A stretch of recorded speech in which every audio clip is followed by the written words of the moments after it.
बच्चों नमस्कार, ठीक हैं आप? और सुनाइए क्या हाल चाल हैं, तैयारी कैसी चल रही है आपकी? अब तो सुना दिन रात एक करने में लगे हुए हो आप। तो आप कह रहे होंगे सर अब नहीं करेंगे तो फिर कब करेंगे? तो बिल्कुल सही कह रहे हो, अब आप 12th में आने वाले हो, बड़े बच्चे हो, इसलिए दिन रात एक कर दो। ठीक है, ध्यान से देखिए, आपने ये पढ़ा था कि brain is well enveloped with in 3 protective layers, जिन्हें कलेक्टिवली कहते थे क्रेनियल मेनिंजिस। ठीक, ड्यूरा मैटर आउटर मोस्ट है, उसके नीचे स्पेस है, सब ड्यूरल स्पेस है, आर्कनोइड मैटर है, मिडिल लेयर है, उसके नीचे भी स्पेस है, सब आर्कनोइड स्पेस है। फिर इनर मोस्ट लेयर है पाया मैटर, उसके नीचे कोई स्पेस ही नहीं है, वो डायरेक्ट कॉन्टैक्ट ऑफ ब्रेन में है। बात पकड़ में आ गई? आपने कहा जी, तो हमने अब आगे की बात करते हैं। ठीक है, हेडिंग डालिए सेंटर में brain. Brain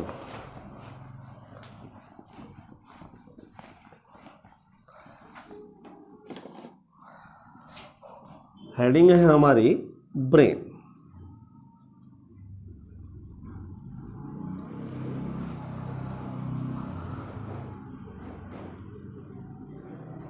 brain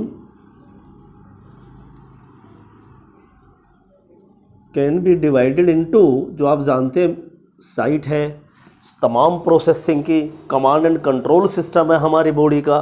brain can be divided into 3 parts, which यानी कि namely namely number 1 fore brain, number 2 mid brain and number 1 fore brain. यानी 3 पार्ट्स है। पहला पार्ट, एक पार्ट है ब्रेन का फोर ब्रेन, दूसरा है मिड ब्रेन और तीसरा है हिंड ब्रेन। नाम से पता लग गया होगा, जो आगे है वो फोर ब्रेन है। ठीक है, जो आगे है फोर ब्रेन है। जो बीच में है, किसके बीच में है, कहाँ पर है, यह भी सीखने वाले हैं। ठीक है, जो बीच में मिड ब्रेन है, जो पीछे की तरफ है वो हिंड ब्रेन है, जो आगे है फोर ब्रेन है, जो बीच में। अब ऐसे तो हम दिखा नहीं सकते, जब आप MBBS करेंगे तो बिल्कुल एक एक चीज़ खोलेंगे, लेकिन हम कोशिश पूरी करेंगे लोकेशन समझाने की। ये आगे जो है ये फोर ब्रेन है, साइड से देखिए एक आदमी इधर की तरफ देख रहा है सामने की तरफ, ये फोर ब्रेन है। यहाँ मिड ब्रेन है अंदर की तरफ, और ये हिंड ब्रेन है। फोर ब्रेन क्या क्या चीज़ मिलकर बना है? फोर ब्रेन कंप्राइजेज, इसमें क्या क्या चीज़ इन्वॉल्व है ये याद कर लेना आप। ये याद कर लिया तो आपका चैप्टर ख़त्म हो गया, क्योंकि सेंस ऑर्गन है नहीं, तो शायद आज ये चैप्टर फिनिश हो जाए, वो भी एक एक लाइन बोर्ड पे लिखकर। कंप्राइजेज सेरिब्रम, यानी जो मेजर पार्ट है फोर ब्रेन का, यानी ब्रेन के 3 हिस्से हैं, फोर ब्रेन, मिड ब्रेन अंदर की तरफ और हिंड ब्रेन। तो फोर ब्रेन का जो मेजर हिस्सा है वो सेरिब्रम है। ठीक है, उसके अलावा थैलेमस एंड हाइपोथैलेमस। थैलेमस के नीचे का हिस्सा हाइपोथैलेमस। मिड ब्रेन में क्या है? तो मिड ब्रेन के अंदर फोर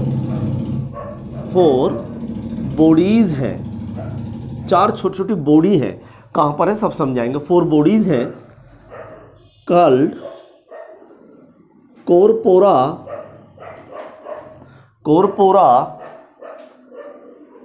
क्वाड्रीजेमिना। कोरपोरा क्वाड्रीजेमिना, 4 छोटी छोटी बॉडी है, क्वाड्री से समझ में आ रहा होगा। हिंड ब्रेन के अंदर क्या है? यहाँ कंप्राइज लिखना छूट गया, आप लिख देना comprises. Hindbrain comprises pons. आपने कहा तो पोन्स वही है सर जो रेस्पिरेटरी सिस्टम में, जिसमें सर हमने बोलो ना कि सर जिसमें गुरुजी वो न्यूमोटैक्सिक सेंटर था हमने, यस।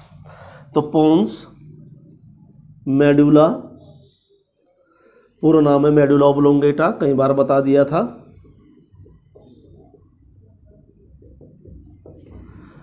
And cerebellum. आपने कहा कुछ मिलते जुलते लग रहे हैं, हमने हाँ कुछ मिलते जुल रहे हैं, पर ध्यान से देख लीजिए। यह CERE बीवी है, बीवी है, RUM रम है, और यहाँ पर एलम है। ये ध्यान रखना आपको, लेकिन नीट के लिए याद रख लीजिए। सेरिब्रम को आप और हम बड़ा दिमाग कहते हैं, इसे बड़ा दिमाग कहते हैं, इसे छोटा दिमाग कहते हैं। सेरिबेलम को ये छोटा दिमाग कहलाता है। फिल्म क्रांतिवीर नाना पाटेकर, यहाँ पीछे छोटा मगज होता है। मगज उर्दू में बादाम भी कहलाता है और दिमाग भी कहलाता है, यानी दिमाग को भी मगज कहते हैं और बादाम को भी मगज कहते हैं। ठीक है, जैसे कहते हैं ना भाई मेरा मगज क्यों खा रहा है, मेरा दिमाग क्यों खा रहा है, तो बादाम को ही बोलते हैं। तो बादाम और दिमाग मिलती जुलती चीज़ है। अब आप सुनते आ रहे हैं बचपन से, दिमाग बढ़ाना तो बादाम खाइए। तो बादाम क्या, नट्स खाइए। नट्स खाएंगे तो ओमेगा 3 मिलेगा, ओमेगा 6 मिलेगा, और ये आपकी ब्रेन की फंक्शनिंग के लिए बहुत ज़रूरी है। तो आप देखिए यूजुअली बंगाल के लोग ज़्यादा टैलेंटेड क्यों होते हैं, बहुत इंटेलिजेंट मिलेंगे। आप देखना हर चीज़ में टैलेंट बंगाल में है, बोलने में, सिंगिंग में, एक्टिंग में, हर जगह में। IAS में सुभाष चंद्र बोस नाम सुनते ही आपके दिमाग में आ गया होगा यार, बंगाली। किशोर कुमार क्या सिंगर थे, अशोक कुमार क्या एक्टर थे, मतलब फैले पड़े हैं। आप देखिए सब क्यों है वहाँ टैलेंट, क्यों वहाँ मछली एक स्टेपल फूड है, वहाँ हर वक्त मछली खाई जाती है। सुबह दोपहर शाम जब मर्जी मछली खाते रहे मिलेंगे सब आपको। जैसे हम यहाँ आलू खाते रहते हैं ना हर चीज़ में, ऐसे वहाँ मछली खाते हैं हर चीज़ में। और मछली के अंदर क्या है, ओमेगा 3 रिच है। तो यहाँ पे रहने वाले कहते हैं मछली नहीं खाते, पर ओमेगा 3 कैप्सूल खा लेते हैं, सी कोड के कैप्सूल खा लेते हैं। तो हमारी बॉडी में ओमेगा 3 आना चाहिए। आपने कहा सर मछली मैं नहीं खाना चाहता, मछली का तेल भी मैं नहीं पीना चाहता, यानी कि 7 C's या सी कोड लिवर ऑयल भी नहीं पीना चाहता। सर क्या कोई प्लांट ओरिजिन में नहीं है जिसमें ओमेगा 3 बहुत ज़्यादा हो, मछली जितना हो? हमने फ्लैक्सीड में है, अलसी में। इसलिए अलसी का आज यूट्यूब पे देख देख के लोग खाना शुरू कर रहे हैं। लेकिन हमने तो बॉटनी में करी है PhD, ठीक है, MSc करी है, तो तब से हमें नॉलेज बढ़ गई थी कि फ्लैक्सीड रिच है ओमेगा 3 में, तो फ्लैक्सीड खाइए। हमें तो सूट नहीं कर रहे, हमारे लिए थोड़ा एलर्जिक है, वरना हम तो समझ लो बस खा जाते पेड़ के पेड़। तो इसे बड़ा दिमाग कहते हैं, छोटा मगज ये कहलाता है। इसमें चोट लग जाए तो इंसान मर जाता है, मर भी सकता है, मारना मत किसी के। इसे अप ब्रेन कहते हैं क्योंकि ऊपर होता है, ये थोड़ा ऊपर है, ये नीचे की तरफ है, इसलिए इसे डाउन ब्रेन भी कहते हैं। इसे बड़ा दिमाग भी कहते हैं, लार्ज ब्रेन भी बोलते हैं, बड़ा मगज, और इसे स्मॉल ब्रेन बोलते हैं, छोटा मगज। तो ये जरूर याद आप रख लीजिए। लोकेशन अभी समझा रहे हैं आपको, अभी लोकेशन सबकी समझा रहे हैं, ठीक है। जल्दी प्लीज़ पहले से नोट कर लीजिए, तब मज़ा आएगा।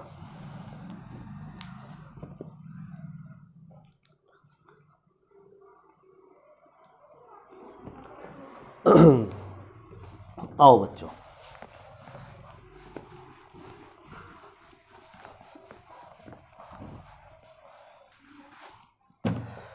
देखो समझना बहुत ज़्यादा पड़ेगा आपको इसके अंदर। ये इंसान है, ये इंसान की क्रेनियम है। हमने पहले बाल हटाए, फिर सिर की खाल स्कैल्प हटाई, ठीक है, फिर बोन हटाई, क्रेनियम हटाई, बोन हटाई, तो हमें ब्रेन दिखेगा। यहाँ पर ये ब्रेन दिखेगा, ये ब्रेन दिख रहा है आपको। देखो ध्यान से समझने की कोशिश करना, ये ब्रेन दिखने वाला है आपको ऐसे ऐसे। आपने कहा ये कैसे? हमने कहा ये ब्रेन है ना, ये जो पूरा स्फीयर है, ये पूरा गोल स्फीयर, ये बिल्कुल बीचों बीच ऐसे डिवाइडेड, एक डीप क्लेफ्ट है, एक बीच में एक पार्टीशन है, क्लेफ्ट है, कैविटीज़ है बीच में, यानी कि पूरे इस स्फीयर को ऐसे दो हिस्सों में बांटा हुआ है, ये बटा हुआ है। आधा गोला ये है, आधा गोला ये। जैसे आप एक बॉल आती है क्रिकेट के खेलने के लिए, प्लास्टिक वाली, जिसे हम अंडा बोलते थे अपने टाइम में, हमें अपना पता है। भाई पहले एक सेकंड पर्दा लगा दें।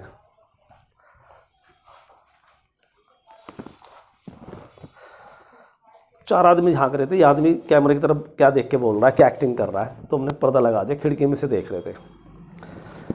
तो यहाँ देखो एक बॉल आती है, अंडा आता है, अब भी आप भी खेलते होंगे, या किसी भी क्रिकेट की बॉल को हमने बीचों बीच हाफ काट दिया, तो दो टुकड़े हो गए ना, एक आधा गोला हो गया, एक आधा गोला हो गया।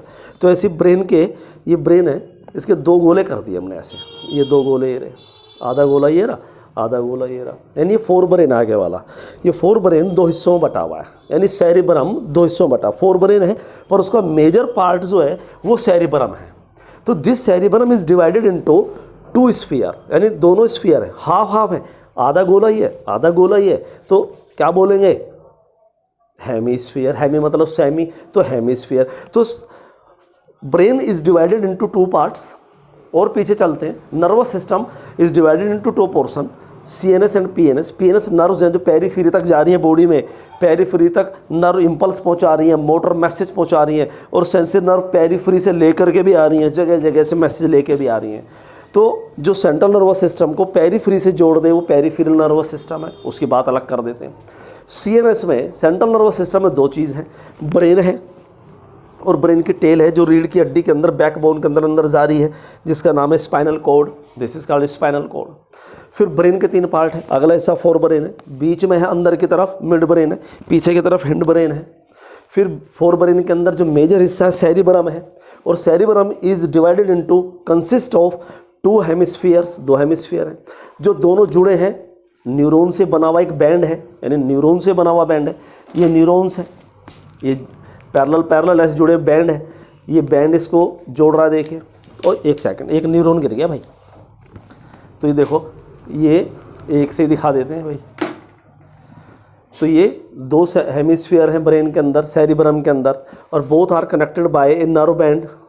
नीट में भी आ चुका है, 11th में भी आ सकता है, पर 11th में शायद इतने बारीक बारीक क्वेश्चन ना आए, पर एक एक लाइन पढ़ाना हमारी ड्यूटी है, एनसीईआरटी से ज़्यादा पढ़ाना हमारी ड्यूटी है। इस बैंड को बोलते हैं कॉर्पस कैलोसम, कॉर्पस कैलोसम। गलती से कॉर्पस कैलोसम और कॉर्पस ल्यूटियम में कन्फ्यूज़न मत हो जाइएगा, कन्फ्यूज़ मत हो जाइए दोनों में। हो सकता है आपके स्कूल के सर या मैडम ये दे दें corpus luteum and corpus callosum में डिस्टिंग्विश करिए। तो याद करो, कॉर्पस कैलोसम क्या है? Corpus callosum is a nerve band which connect the two cerebral hemisphere. Cerebral hemispheres जब जॉइंट हो जाते हैं तो this is cerebrum. Cerebrum is the major part of the forebrain. Forebrain is the part of brain which is present at the front side of the body. तो corpus callosum is the nerve band, while the corpus luteum is a compact structure of the cells formed by the ruptured graphene follicle after ovulation under the influence of luteinizing hormone. तो what is the function of luteinizing hormone in female? तो आपने पढ़ा था ovulation, और ovulation menstrual cycle के mid में होता है, यानी अप्रोक्सीमेट एट 14 डे पर होता है। ये सब पढ़ चुके हैं, पढ़ा चुके हैं हम हार्मोन्स में, लेकिन अब 12th में आने वाले हैं आप कुछ दिनों में, मज़ा आएगा डिटेल में जब हम हर चीज़ पढ़ेंगे। तो हमारा ये ब्रेन हो गया भाई, ठीक है, पहले इतना हिस्सा बना लेते हैं। और अब यहाँ से दिखा रहे हैं, ये आदमी इधर देख रहा है, ये आदमी इधर देख रहा है, तो ये हिस्सा देख रहे हो, यानी आप एक हेमिस्फीयर देख रहे हो। दो हेमिस्फीयर हैं, आपको ये दिख रहा है, ये नहीं दिख रहा। अगर हम इसको ऐसे दिखाएं तो इन दोनों हेमिस्फीयर के बीच में ये जो कैप है, ये जो कैप है, ये मिड ब्रेन है। यानी दोनों हेमिस्फीयर के बीच में ये क्या है? ये मिड ब्रेन है। मिड ब्रेन के नीचे ये हिंड ब्रेन है, ठीक है। अब ऐसे तो आपको नहीं दिखेगा मिड ब्रेन, ठीक है, पर इमेजिन करना पड़ेगा बीच में। थैलेमस क्या है? ध्यान से सुनिए आप। एक आड़ू आपने खाया हुआ, अब आड़ू पता नहीं आप पहचानते कि नहीं पहचानते, पीच बोलते, पीच, या आम तो खाया, सभी खाते हैं, आपने भी खूब खाया। ये आम है, ये आम की गुठली है, गुठली। तो गुठली के ऊपर ये लिपटा हुआ है ना, ये तो जो गुठली है ये थैलेमस है। Thalamus is also the part of the brain. Thalamus is also the part of fore brain. Register निकाल कर रखिए, सामने देखिए फोर ब्रेन में क्या क्या था। सेरिब्रम है, थैलेमस है, हाइपोथैलेमस है। तो थैलेमस के चारों तरफ जो लिपटा हुआ है ना, इसे बोलते हैं सेरिब्रम। अभी डायग्राम बनाएंगे ब्रेन का तो अच्छा समझ में आएगा, पहले हम आपके दिमाग में कुछ भर रहे हैं। तो cerebrum wraps around a structure called thalamus, और थैलेमस अपने आप में एक कोऑर्डिनेटिंग सेंटर है। यानी जो थैलेमस है एक ज़बरदस्त कोऑर्डिनेटिंग सेंटर है कि जो सेंसरी इन्फॉर्मेशंस आती हैं बॉडी में, सेंस लेकर आती हैं, और फिर हम ऑर्डर देते हैं। जैसे हम ऐसे आपसे बात कर रहे थे, ऐसे बात करके भाई ये, और पीछे एक आदमी ने यहाँ हाथ रख दिया, यहाँ हाथ रख दिया, तो यहाँ से मैसेज गया इम्पल्स के द्वारा ब्रेन में, ठीक है, सेंसरी मैसेज है। ब्रेन ने रीड किया, एनालाइज किया इस मैसेज को, भाई क्या है, उसने ऑर्डर दिया, गर्दन को मैसेज आया होगा ना गर्दन में, गर्दन ने ऐसे देखा, हमने देखा तो कोई अजनबी है, ठीक है, अजनबी है। फिर मैसेज आया होगा, मोटर मैसेज आया होगा साथ में, हमने कहा ये ले या ये ले, पता लगा डेंटल फार्मूला बाहर हो गया। पर आप मत करिएगा, ठीक है, हमें तो प्रैक्टिस है, रोज़ करते हैं दिन में 4-5 के डेंटल फार्मूले बाहर। तो आने वाली इम्पल्स, आने वाला मैसेज सेंसरी है, ऑर्डर देने वाला मोटर है। तो this thalamus which is the important part of the brain is the coordinating centre of sensory and motor signalling. तो यहाँ से कंट्रोल होते हैं, सेंसरी और मोटर सिग्नलिंग कंट्रोल होती है, राइट। थैलेमस के नीचे का हिस्सा कहलाता है हाइपोथैलेमस। आपने कहा अरे हाइपोथैलेमस गुरुजी, समझ में आ गया? हमने क्या समझ में आ गया कि गुरुजी ये वो इसके अंदर ना न्यूक्लियाई होते हैं, इसके अंदर न्यूरो सिक्रेटरी सेल्स होते हैं, न्यूरॉन होते हैं, जिन्हें आपने न्यूक्लियाई पढ़ाया था। कुछ छोटे होते हैं, कुछ बड़े होते हैं, और ये कुछ हार्मोन सिक्रीट करते हैं, और इसके हार्मोन्स जा करके एंटीरियर लोबो पिट्यूटरी को, जो उसके नीचे एंटीरियर लोबो पिट्यूटरी है, उसमें जा करके यानी इसके हार्मोन्स यहाँ तक पहुँचते हैं। उसके लिए आपने सर गुरुजी एक हाइपोफिजियल पोर्टल सिस्टम पढ़ाया था, और एंटी लोबो पिट्यूटरी से हार्मोन रिलीज कराते हैं। ग्रोथ हार्मोन भी रिलीज होता है एंटी लोबो पिट्यूटरी से, प्रोलैक्टिन भी रिलीज होता है, थायराइड स्टिमुलेटिंग हार्मोन भी रिलीज होता है, एड्रेनोकोर्टिकोट्रोफिक रिलीजिंग भी होता है, एक लुटिनाइजिंग भी होता है, एक फोलिकल स्टिमुलेटिंग भी होता है। और लुटिनाइजिंग और फोलिकल स्टिमुलेटिंग को कलेक्टिवली क्या बोलते हैं? गोनाडोट्रोफिन्स बोलते हैं। आपने कहा यस। हमने जो ग्रोथ हार्मोन रिलीज होता है, अगर उसका नॉर्मली वो ग्रोथ कराता है हमारी, लेकिन अगर उसका ओवर सिक्रीशन हो जाए, hyper secretion of growth hormone अगर एडल्ट्स में हो जाए तो एक्रोमेगली हो जाती है, थोड़ी बाहर हो जाती है, फेस अगली हो जाता है, हाथ नॉर्मल से लंबे हो जाते हैं, थोड़ा झुक के चलता, गोरिल्ला लगता है बिल्कुल। तो दिस इज एक्रोमेगली। और अगर बच्चों में हो जाए over secretion, hyper secretion of growth hormone in infants, in children, तो उनकी लंबाई लंबे ज़्यादा यानी बेहताशा बढ़ती है, लेकिन एक रेसों में बढ़ती है। ऐसा नहीं कि हाथ ही हाथ लंबे हो गए, गर्दन लंबी हो गई कि भाई ये गर्दन लो जी, ये गर्दन लंबी हो गई जी, ये यहाँ से कंधे आ गए, ऐसे नहीं, पूरी बॉडी उसी रेसों में बढ़ती है। तो देखने में एक लंबा चौड़ा भूत जैसा लगता है, उसे जाइजेंटिज्म कहते हैं। ग्रोथ हार्मोन का अगर सिक्रीशन कम हो जाए तो उसे पिट्यूटरी ड्वार्फिज्म कहते हैं।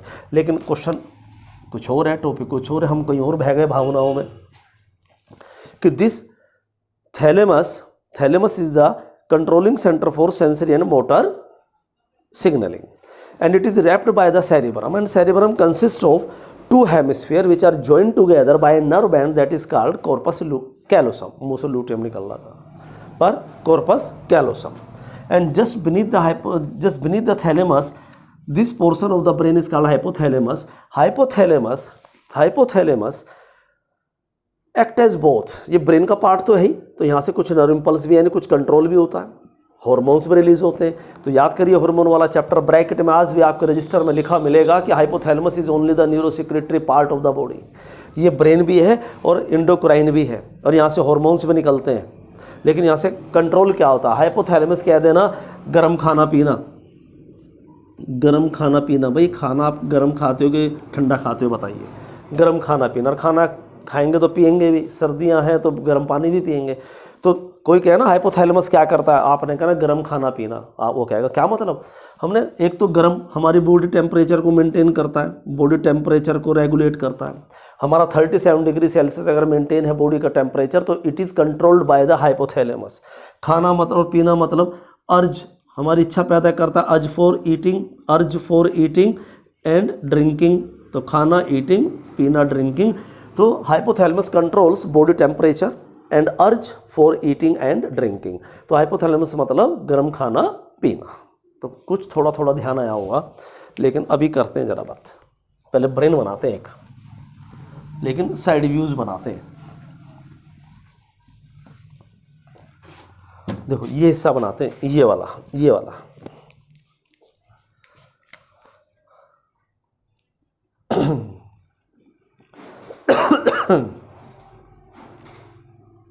ये दिख गया जी, ये हेमिस्फीयर है, ठीक? देखते रहना, अभी कुछ मत करना।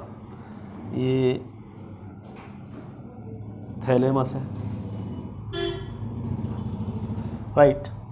ये हाइपोथैलेमस है, this is the hypothalamus. Hypothalamus से एक पिट्यूटरी जुड़ा हुआ है, इनफंडिबुलम थी, इनफंडिबुलम, राइट। आपने कहा यहाँ पीनियल ग्लैंड भी था, हमने बिल्कुल था पीनियल ग्लैंड। उसके बाद ये मिड ब्रेन है, मिड ब्रेन है। मिड ब्रेन के अंदर से एक कैनाल जारी है, इस कैनाल का नाम याद रखना आपको, ये मिड ब्रेन है।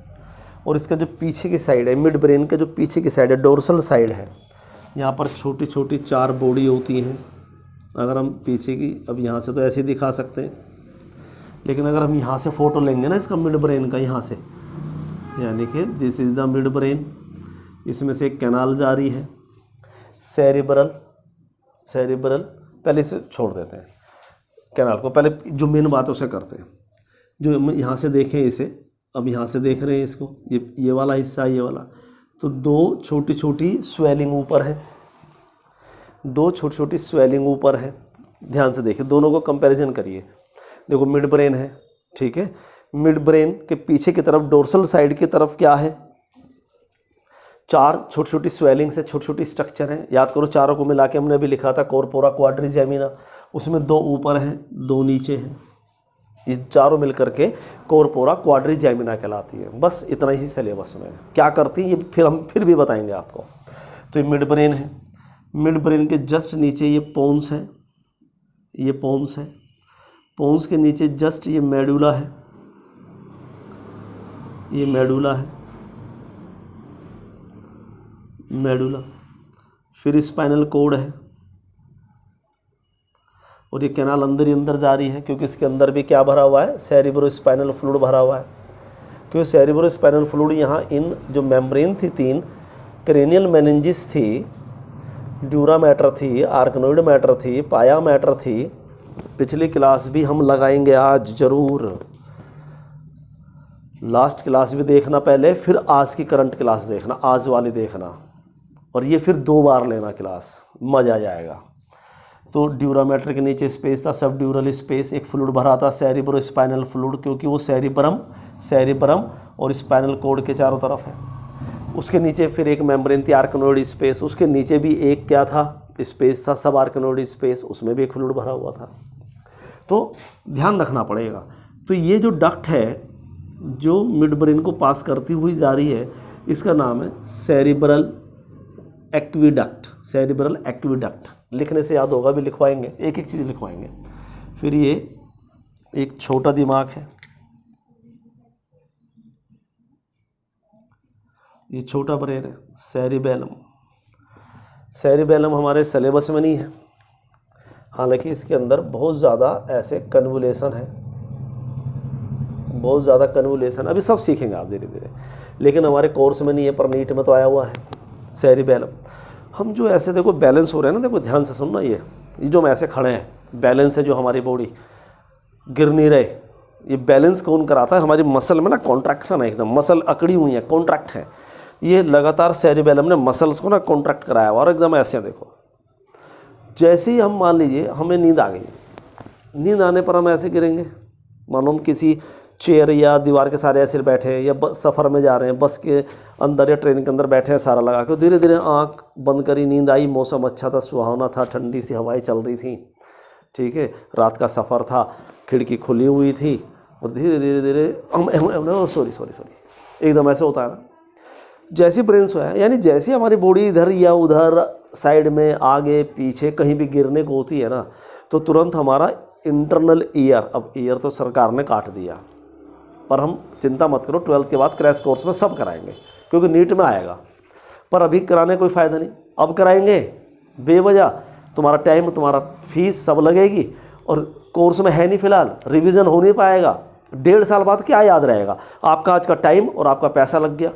फिलहाल जो जितना सिलेबस में है प्रपोज, उतने ही बार बार रिवाइज करो, वरना आप हमारी बात देखो क्या है, आप जो 11th में पढ़ेंगे 12th में तो पढ़ने का टाइम नहीं मिलेगा, क्योंकि 12th में एक तो बोर्ड, ऊपर से कोर्स थोड़ा अलग टाइप का, यूँ भी करने की फुर्सत नहीं मिलेगी 11th का, तो अभी कोर्स में है नहीं, हम और आप टाइम और पैसा लगाएं, 1.25 साल बाद, क्योंकि नीट जाके 12th के बोर्ड के पेपर के बाद होगा, रिजल्ट के भी बाद होगा, 1.5 साल बाद हमें कुछ याद रहेगा नहीं, तो आज का टाइम और पैसा लगाने का क्या फ़ायदा। तो अभी लगाएंगे ना टाइम और पैसा, तो तभी करेंगे काम, अभी करने का क्या फ़ायदा है। तो जब आप ईयर पढ़ेंगे तो आप पढ़ेंगे ये पिन है, एक्सटर्नल ईयर है, फिर एक डक्ट है वो भी एक्सटर्नल ईयर है, फिर बीच में एक मिडिल ईयर आएगा, उसमें 3 बोन है छोटी छोटी, मेलस इंकस स्टेप्स।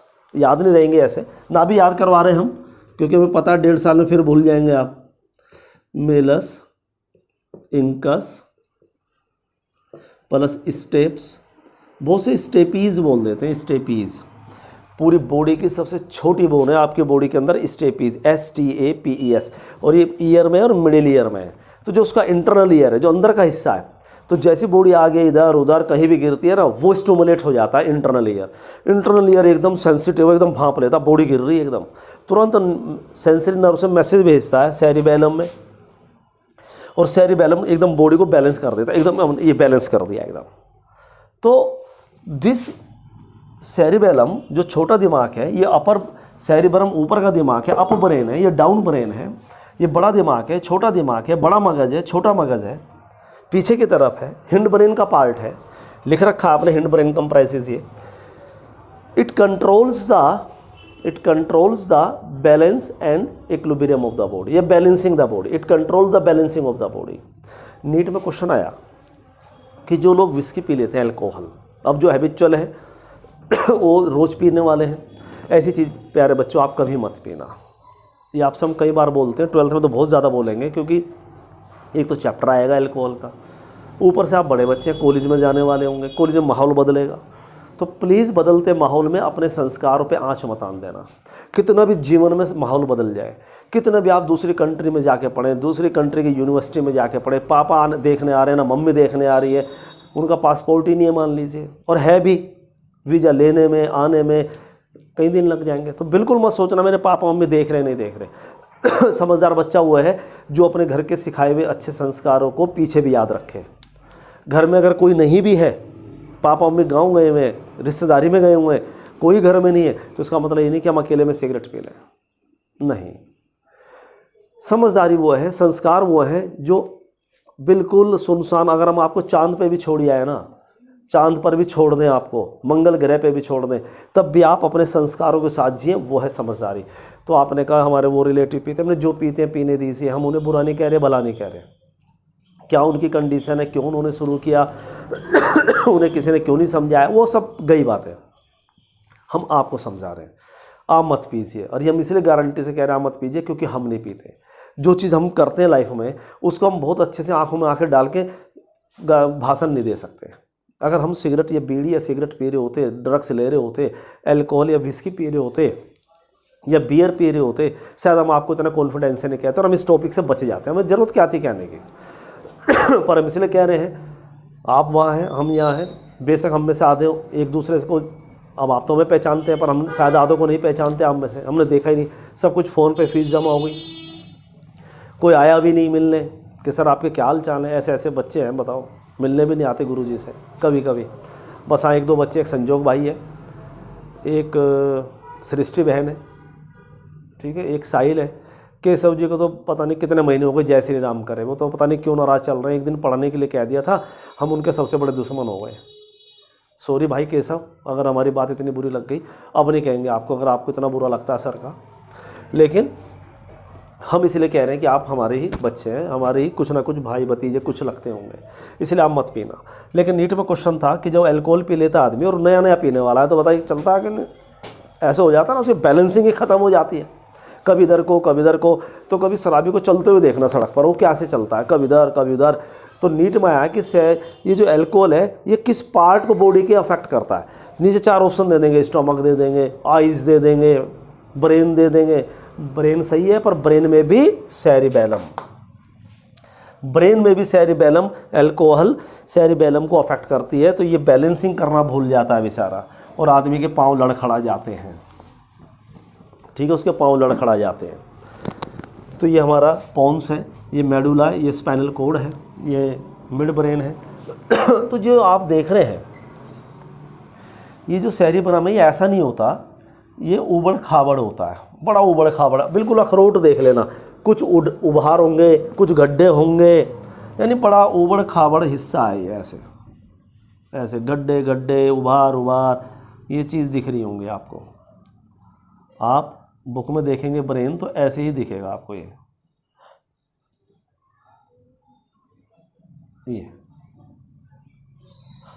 और ये कन्वोलेटेड होने का फ़ायदा क्या है, इतना ज़्यादा कन्वोलेटेड होने का फ़ायदा क्या है भाई? हमारी इंटेस्टाइन ऐसे क्यों है?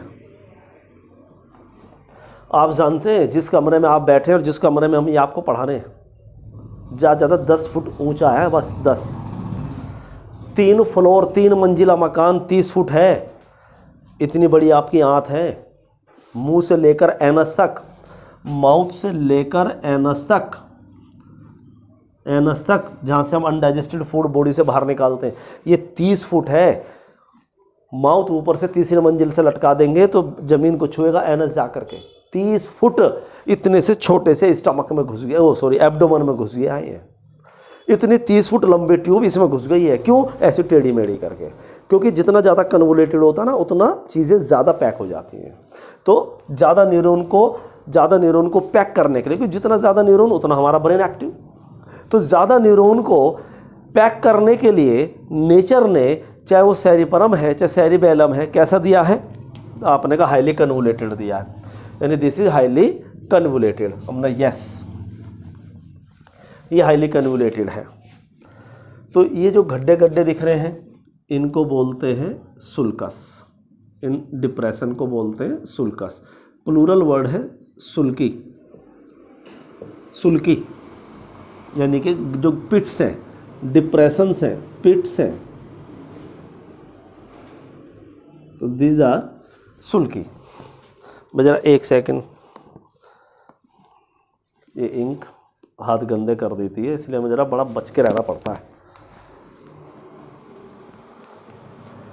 ये जो उभार दिख रहे हैं आपको, ये उठे उठे स्ट्रक्चर, देखो ये उठे उठे स्ट्रक्चर ये दिख रहे हैं, देखो ये, इन्हें बोलते हैं, पहले सिंगुलर, इसे बोलते हैं गायरस। गायरस प्लूरल है गायरी। गारा मत लिख देना, गायरी। तो ये जो रीजिज है, रीजिज मतलब उभार है, उठाव है, राइट। आपने कहा जी। हमने कहा जो ये सरफेस है, चलो पहले इन्हें की लेबलिंग कर लेते हैं समझाने के लिए। ये सेरिब्रम है, ठीक है, लार्ज ब्रेन है, लार्ज ब्रेन है। Cerebrum is a major portion of the forebrain. Cerebrum consists of two hemispheres,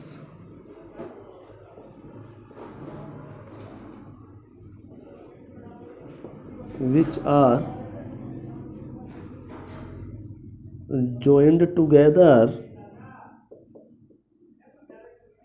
by a nerve band called corpus callosum। आ सकता है एग्जाम में corpus callosum, नीट में तो आया हुआ है, हम 11th की बात कर रहे हैं। corpus callosum देखिए, चलो पहले इतनी भी लेबलिंग करें। This is the thalamus. Thalamus के चारों तरफ कौन लिपटा हुआ है? Cerebrum. Cerebrum wraps around a structure called thalamus.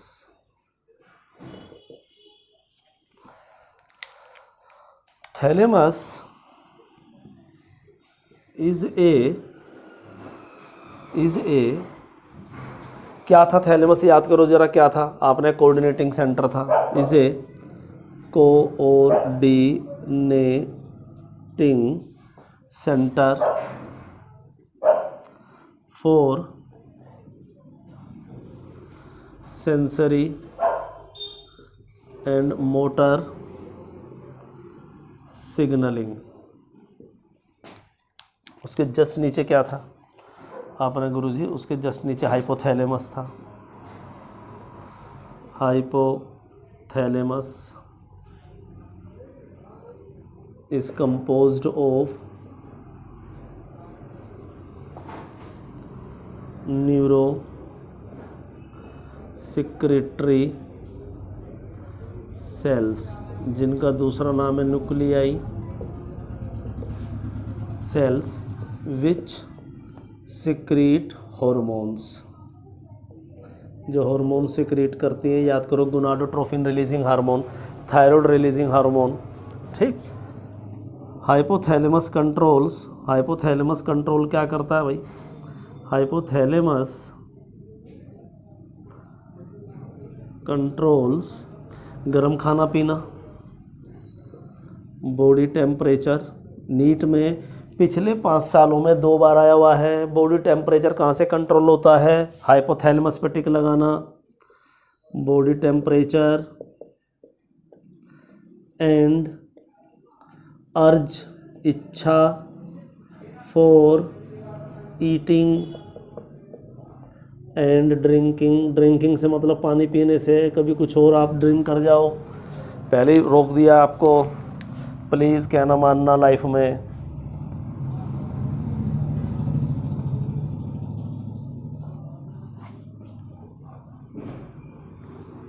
ये हो गया, ठीक। हाइपोथैलेमस के नीचे क्या है? Pituitary gland. भाई इसकी तो हमें ज़रूरत नहीं है अब, क्योंकि हम पढ़ चुके हैं एंडोक्राइन सिस्टम।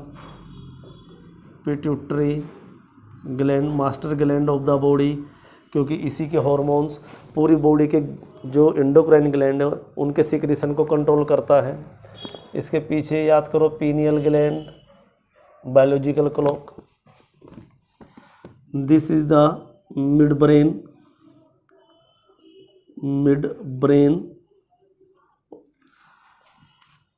पहले सुनते रहना। मिड ब्रेन, इसमें एक कैनाल पढ़ाई थी अभी, थोड़ा सा लिख भी दिया था आपने का, याद नहीं आ रहा हमने भाई। सेरिब्रल एक्विडक्ट,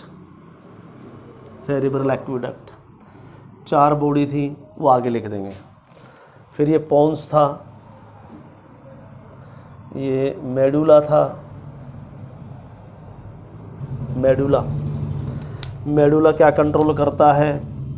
मेडुला कंट्रोल्स, याद करो जरा, मेडुला के अंदर रेस्पिरेटरी सेंटर था। कंट्रोल्स नंबर 1 रेस्पिरेशन, याद करो रेस्पिरेटरी रिदम सेंटर यही तो था। और उसको इमरजेंसी में उसकी स्पीड को घटाने बढ़ाने के लिए पोन्स के अंदर था। न्यूमोटैक्सिक सेंटर, रेस्पिरेटरी सिस्टम पढ़ लीजिएगा। यहाँ से ये मेडुला हमारे स्टमक के भी हार्मोन्स को रिलीज कराता है, याद करो। आपने कहा याद करो, गैस्ट्रीन। एंजाइम्स यानी कंट्रोल्स गैस्ट्रिक सिक्रीशंस को भी कराता है ये भाई पेन तो हो गया बेचारा, ओम नमः शिवाय।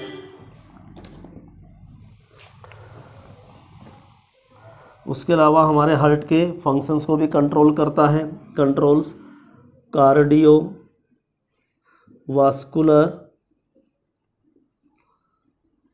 सिस्टम, इसको भी कंट्रोल करता है, यानी हार्ट को भी अफेक्ट करता है, हार्ट के भी रेट को मेंटेन करता है मेडुला। गैस्ट्रिक सिक्रीशन भी कराता है। ये देख रहे हैं कि नीचे तक आ भी रहा है कि नहीं आ रहा कैमरे में। और रेस्पिरेशन भी कंट्रोल करता है मेडुला, ठीक है, तो बहुत इंपॉर्टेंट है। ये सेरिबेलम है मेरे बच्चों, क्या ये हिंड ब्रेन नहीं है? ये स्पाइनल कॉर्ड है। ये तो ब्रेन के अलग है, ब्रेन की टेल है, इसको तो छोड़ दीजिए, ब्रेन तो यहीं तक है ना, बट टेल अलग चीज़ है।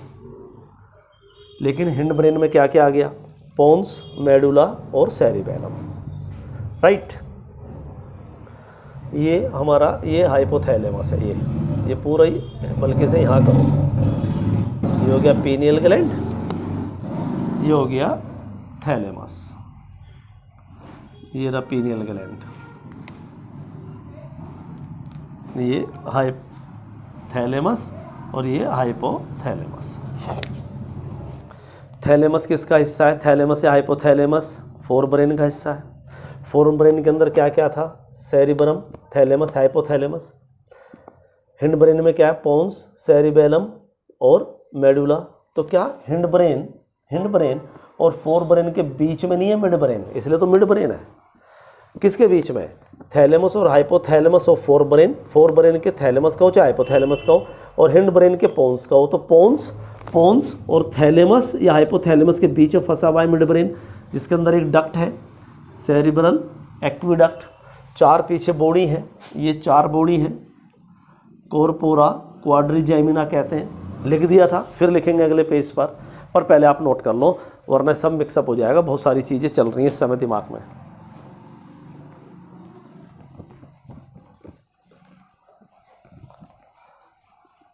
मिटा दें जी। हो गया प्यारे बच्चों।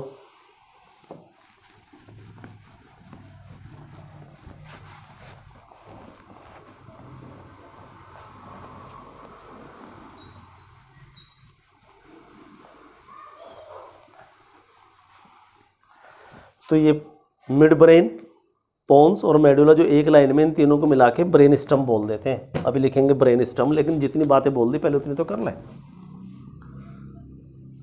हाँ जी,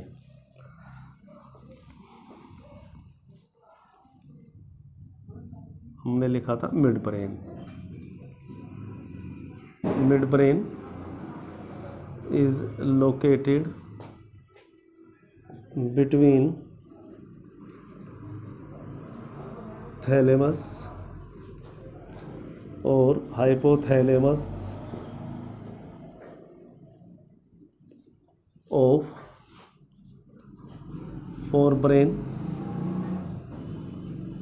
and pons of hind brain. A duct passes through midbrain। क्या नाम है, called cerebral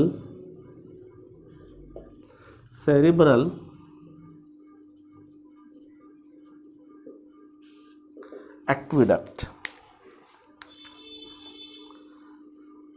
eight the dorsal मतलब कमर वाले हिस्से को कहते हैं, याद करो, back side. At the dorsal side यानी कि बैक साइड और पोस्टीरियर साइड, तीनों ये वर्ड एक ही चीज़ को रिप्रेजेंट कर रहे हैं। पोस्टीरियर साइड कहो, बैक साइड कहो, डोर्सल साइड कहो। At the dorsal side of mid brain comma four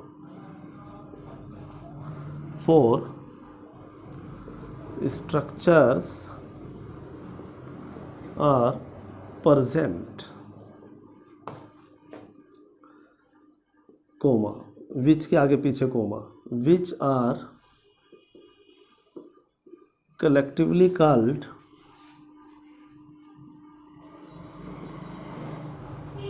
corpora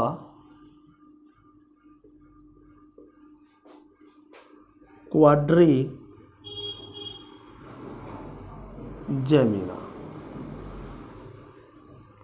corpora quadrigemina. तो ये पीछे से देख रहे हैं हम, मिड ब्रेन ये है, मान लीजिए पीछे से, this is the mid brain. ये हो गया dorsal view of mid brain, पीछे का हिस्सा, यही लिख देते हैं एक ही labelling, dorsal view of mid brain, right. तो 4 स्वेलिंग यानी 2 स्वेलिंग ऊपर है, 2 स्ट्रक्चर ऊपर हैं, 2 नीचे हैं। ऊपर वाली को बोलते हैं, जो ऊपर है भाई सुपीरियर कहलाता है, ये दोनों कहलाती हैं superior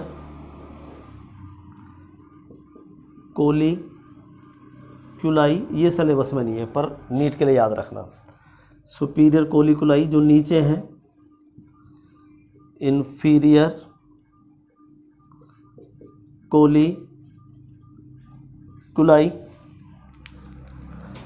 and collectively they are called corpora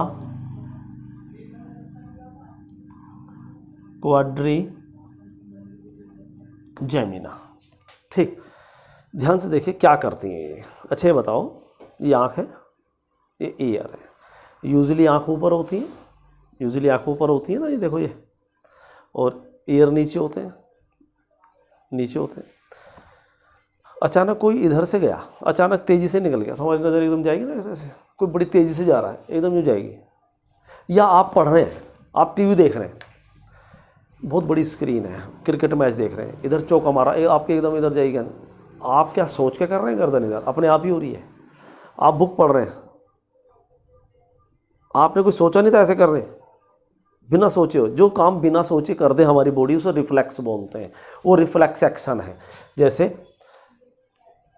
यहाँ पर बिजली के तार हैं, ठीक है, यहाँ बिजली के तार हैं और खुले पड़े हैं।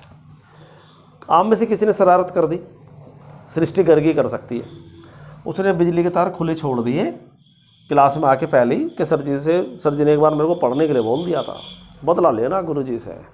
तो उन्होंने तार खुले छोड़ दिए। अब हम आए, हमें ध्यान नहीं गया, हमने पढ़ाते पढ़ाते हमने कहा भाई ये बिटवीन यहाँ लिखना है भाई हाइपोथैलेमस, हमने और ये करंट लगा, एकदम हाथ पीछे हट गया। This is reflex action. हमने कोई सोच के थोड़ी हटाया, हमने सृष्टि बंद करो भाई करंट आ रहा है, ऐसे नहीं, एकदम सडनली हट गया। तो ये रिफ्लेक्स एक्शन है। तो हमारी आंखें भी रिफ्लेक्स एक्शन दिखाती हैं एकदम यूँ, देखो यूँ अपने आप ही काम कर रही हैं, यूँ यूँ। ये विजुअल रिफ्लेक्स है। विजुअल रिफ्लेक्स यानी आँख ऊपर है, कान नीचे है। कान की सुन लो बात, बड़ी तेज चुपचाप हम और आप पढ़ाई कर रहे थे, पढ़ रहे थे या पढ़ा रहे थे, खाना खा रहे थे, किसी ने बाहर अचानक बम फोड़ दिया, हमने कहा, या कान के पीछे बड़ी तेज आवाज़, हमने कहा, ये ऑडिटरी रिफ्लेक्स है। This is auditory reflex. Eye ऊपर है, ईयर नीचे है। दो कोलिकुलाई ऊपर हैं, दो कोलिकुलाई नीचे हैं। तो ऊपर वाले रिफ्लेक्स को दे रही हैं, ऊपर वाले रिफ्लेक्स को आई को दे रही हैं, विजुअल रिफ्लेक्स दे रही हैं। नीचे वाली इन्फीरियर कोलिकुलाई, नीचे वाला यानी ऑडिटरी रिफ्लेक्स को कंट्रोल कर रही हैं। ये सिर्फ सिखाने का, याद रखने का जुगाड़ है और कुछ नहीं है, ठीक है। कान का और ईयर का बस समझाने का जुगाड़ था।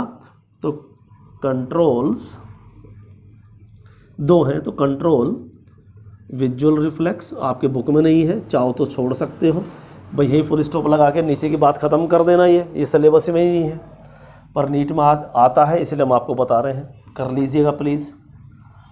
इन्फीरियर कोलिकुलाई कंट्रोल ऑडिटरी सुनने के लिए लगता है, ऑडिटरी रिफ्लेक्स देखने के लिए लगता है, विजुअल कंट्रोल छूट गया भाई,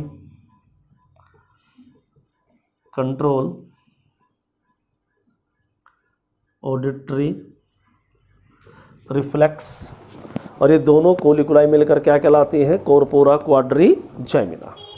तो बच्चों पहले जल्दी से इसे नोट कर लो, फिर अगली बात करते हैं।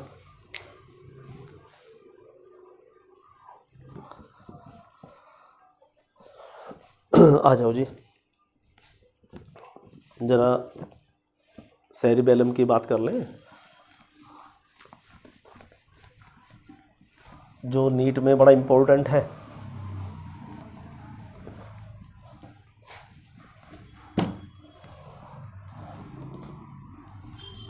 देखो जी, cerebellum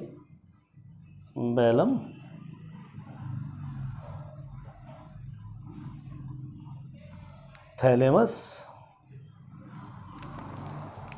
hypothalamus, pituitary, pineal, mid brain,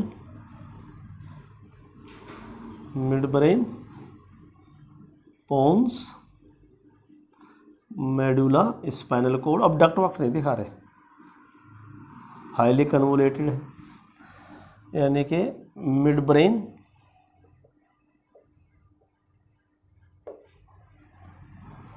पोन्स,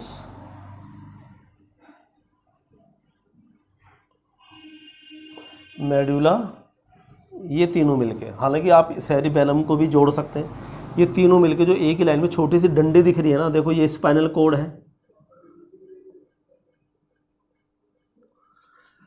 ये ब्रेन है, यानी कि मेजर पोर्शन है brain, fore brain.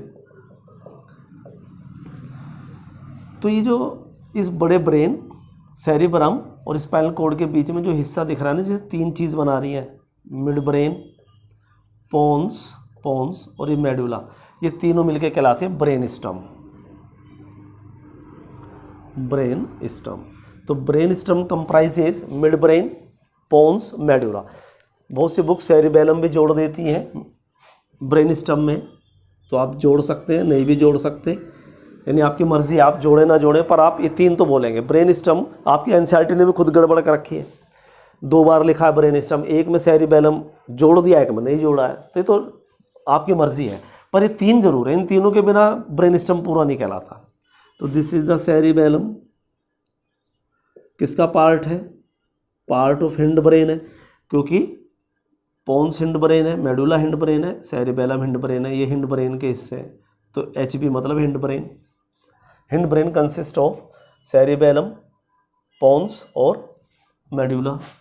Medulla controls, यहाँ लिखा था, gastric secretion, respiration and function of cardiovascular system. Part of hind brain, course में नहीं है पर करना है। मेंटेन्स या इज रेस्पॉन्सिबल, ये थोड़ा लैंग्वेज अच्छी है, is responsible for balancing of body, body को बैलेंस करता है। नीट के लिए याद रख लीजिए, alcohol affects the cerebellum and disturbs the balancing of body, इसलिए पैर लड़खड़ा जाते हैं विस्की पीने वालों को, अल्कोहल पीने वालों के। बैलेंसिंग ऑफ बॉडी नीट में आया हुआ है, कई बार ये आया हुआ है, कई बार ये आया हुआ है कि कौन बॉडी को बैलेंस करता है, सेरिबेलम करता है, ये नीट में आया हुआ है। ये ब्रेन स्टेम है, याद रखिएगा, ठीक। हाँ जी, तो और बातें करनी है हमें अभी, तो जल्दी से पहले आप प्लीज इसे नोट कर लीजिए।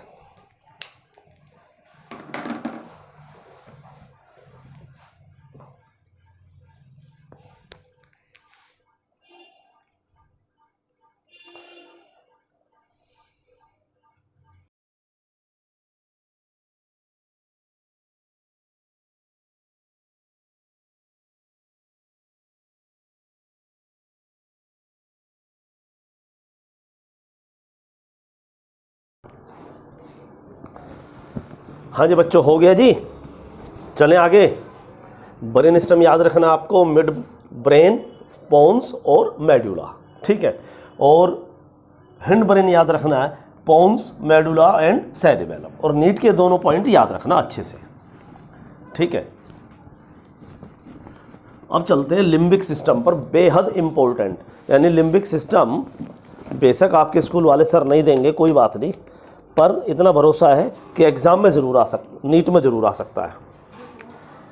ये बार बार हम सेरिब्रम बना रहे हैं, जितनी बार आप सेरिब्रम पढ़ें उतनी बार समझ लेना लार्ज ब्रेन है, उतनी बार समझ लेना 2 हेमिस्फीयर है, उतनी बार याद ले आना दोनों हेमिस्फीयर, सेरिब्रल हेमिस्फीयर एक नर्व बैंड से कनेक्टेड है, यहाँ नाम लिखा था सेरिब्रल कॉर्पस कैलोसम है, ठीक है, कॉर्पस कैलोसम है।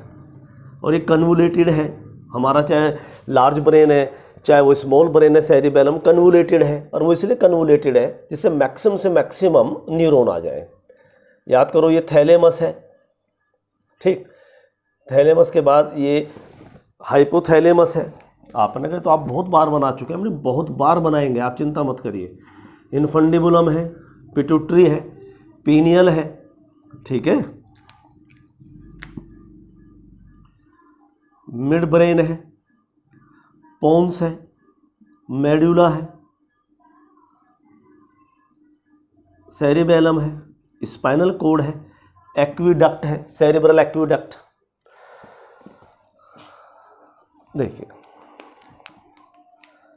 इनर पार्ट ऑफ, जो अंदर का हिस्सा है, ये सेरिब्रल कॉर्टेक्स क्या, पहले इसे समझ लेते हैं। ये सेरिब्रम है, ये एक सेकंड, ये सेरिब्रम है। सेरिब्रम की जो अपर लेयर है, भाई जैसे ये हाथ है तो हाथ की स्किन हो गई ना, तो ऐसी सेरिब्रम है ये, दिस इज द सेरिब्रम।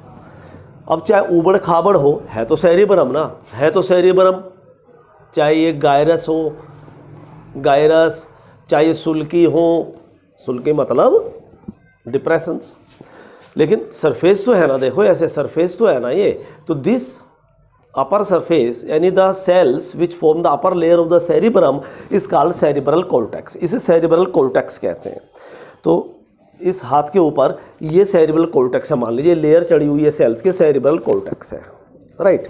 तो सेरिब्रल कॉर्टेक्स के अंदर के हिस्से में, यानी कि इनर पार्ट ऑफ सेरिब्रम, अंदर की तरफ, ये यहाँ पर छोटे छोटे क्या है, ये ग्रे मैटर पड़ा है।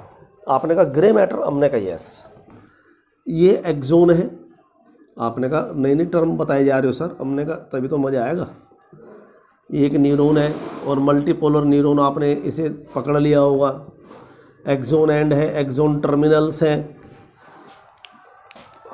और बच्चों इस एक्सोन के ऊपर ये माइलिनेटेड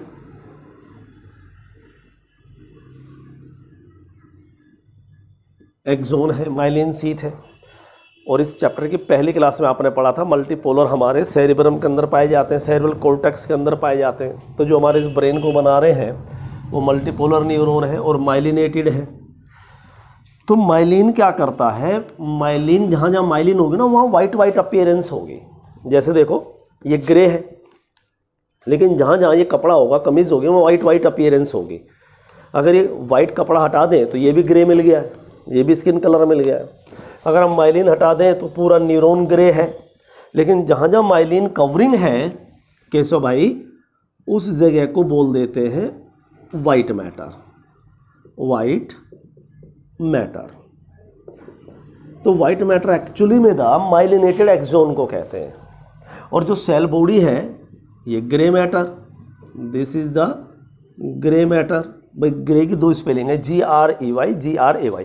एक बार चेक कर लेते हैं आपके एनसीईआरटी ने क्या दी हुई है, फिर वही मेंशन करेंगे। ये वाली दी हुई है ई वाली, तो इसे ही रहने दीजिए। तो this is grey matter. Spelling तक को आपको एनसीईआरटी की फॉलो करना पड़ेगा अगर आपको 12th में अच्छे मार्क्स लाने हैं। 11th की तो चलो कोई प्रॉब्लम नहीं है, आपके इंटरनल टीचर चेक करेंगे, लेकिन बोर्ड में टीचर वही चेक करेगा जो CBSE गाइडलाइंस देगी, और CBSE अकॉर्डिंग टू एनसीईआरटी देगी। तो ये ग्रे मैटर हो गया। ग्रे मैटर मतलब सेल बॉडी हो गया। ग्रे मैटर रिप्रेजेंट करता है सेल बॉडी को। सेल बॉडी को साइटोन भी कहते हैं। और वाइट मैटर रिप्रेजेंट करता है माइलिनेटेड एक्सोन को, माइलिनेटेड एक्सोन को। ठीक है, ये छोटी छोटी बातें याद रखनी है आपको हर हालत में। ये तो यहाँ पर हमने कहा यहाँ ग्रे मैटर पड़ा है, तो ग्रे मैटर पड़ा है का मतलब तो ये हो गया कि भाई यहाँ पर सेल बॉडी पड़ी है हमने, हाँ जी। तो इनर पार्ट, दूर से देखिए ध्यान से, आपको सेरिब्रम दिख रहा है, सारी चीज़ें देखिए, आपको सेरिब्रम दिख रहा है, आपको थैलेमस दिख रहा है, दिख गया जी। आपको उसके नीचे हाइपोथैलेमस दिख गया होगा, आपने कहा जी हाइपोथैलेमस दिख गया है। उसके अलावा आपको पिट्यूटरी ग्लैंड दिख गया होगा, पिनियल दिख गया होगा, mid brain, pons, medulla, spinal cord, cerebellum, ये सब कुछ टिप्स पे याद रहनी चाहिए। 3 लेयर दिख गई होंगी यहाँ, आपने कहा यस, क्रेनियल मेनिंजिस, हमने अंदर वाली जो ब्रेन के टच में है, आपने कहा पाया मैटर, हमने उसके बाहर वाली आपने कहा आर्कनोइड मैटर, हमने उसके बाहर वाली आपने कहा ड्यूरा मैटर, हमने उसके बाहर क्या है आपने कहा बोनी बॉक्स है, क्रेनियम है उसका नाम, हमने उसके ऊपर क्या है आपने कहा उसके ऊपर स्कैल्प, स्कैल्प है, हमने स्कैल्प मतलब आपने कहा खाल है, और हमने उसके ऊपर आपने कहा 2 बाल हैं। 2 से मतलब बहुत सारे बाल हैं, वो तो मजाक करते हैं आपसे। तो ये जो बॉडी है सेरिब्रल हेमिस्फीयर के अंदर, ये जो स्ट्रक्चर्स हैं आपके बुक में तो नहीं है, पर आप फ्यूचर में पढ़ेंगे MBBS में, ये बेसल बॉडीज़ हैं, और बेसल बॉडीज़ मतलब ग्रे मैटर है। ग्रे मैटर मतलब सेल बॉडीज़ हैं, और इनके अलग अलग टाइप हैं। कुछ कहलाती हैं एमिगडेला, अमिगडेला, कुछ कहलाती हैं हिप्पोकैम्पस, हिप्पोकैम्पस। तो ये बॉडी ही बनाती है लिम्बिक सिस्टम। तो लिम्बिक सिस्टम एक्चुअली में क्या है? लिम्बिक सिस्टम का मतलब है वो स्ट्रक्चर जो सेरेब्रल हेमिस्फीयर के अंदर है, ठीक है, थैलेमस हाइपोथैलेमस के आसपास है, वो लिम्बिक सिस्टम है। और ये बहुत बड़े बड़े फंक्शंस कंट्रोल करते हैं, यहाँ से बड़े चीज़ें कंट्रोल होती हैं। तो आपने कहा जैसे सर, हमने कहा जैसे पहले इतनी बात तो लिख दें, the inner part of cerebral hemisphere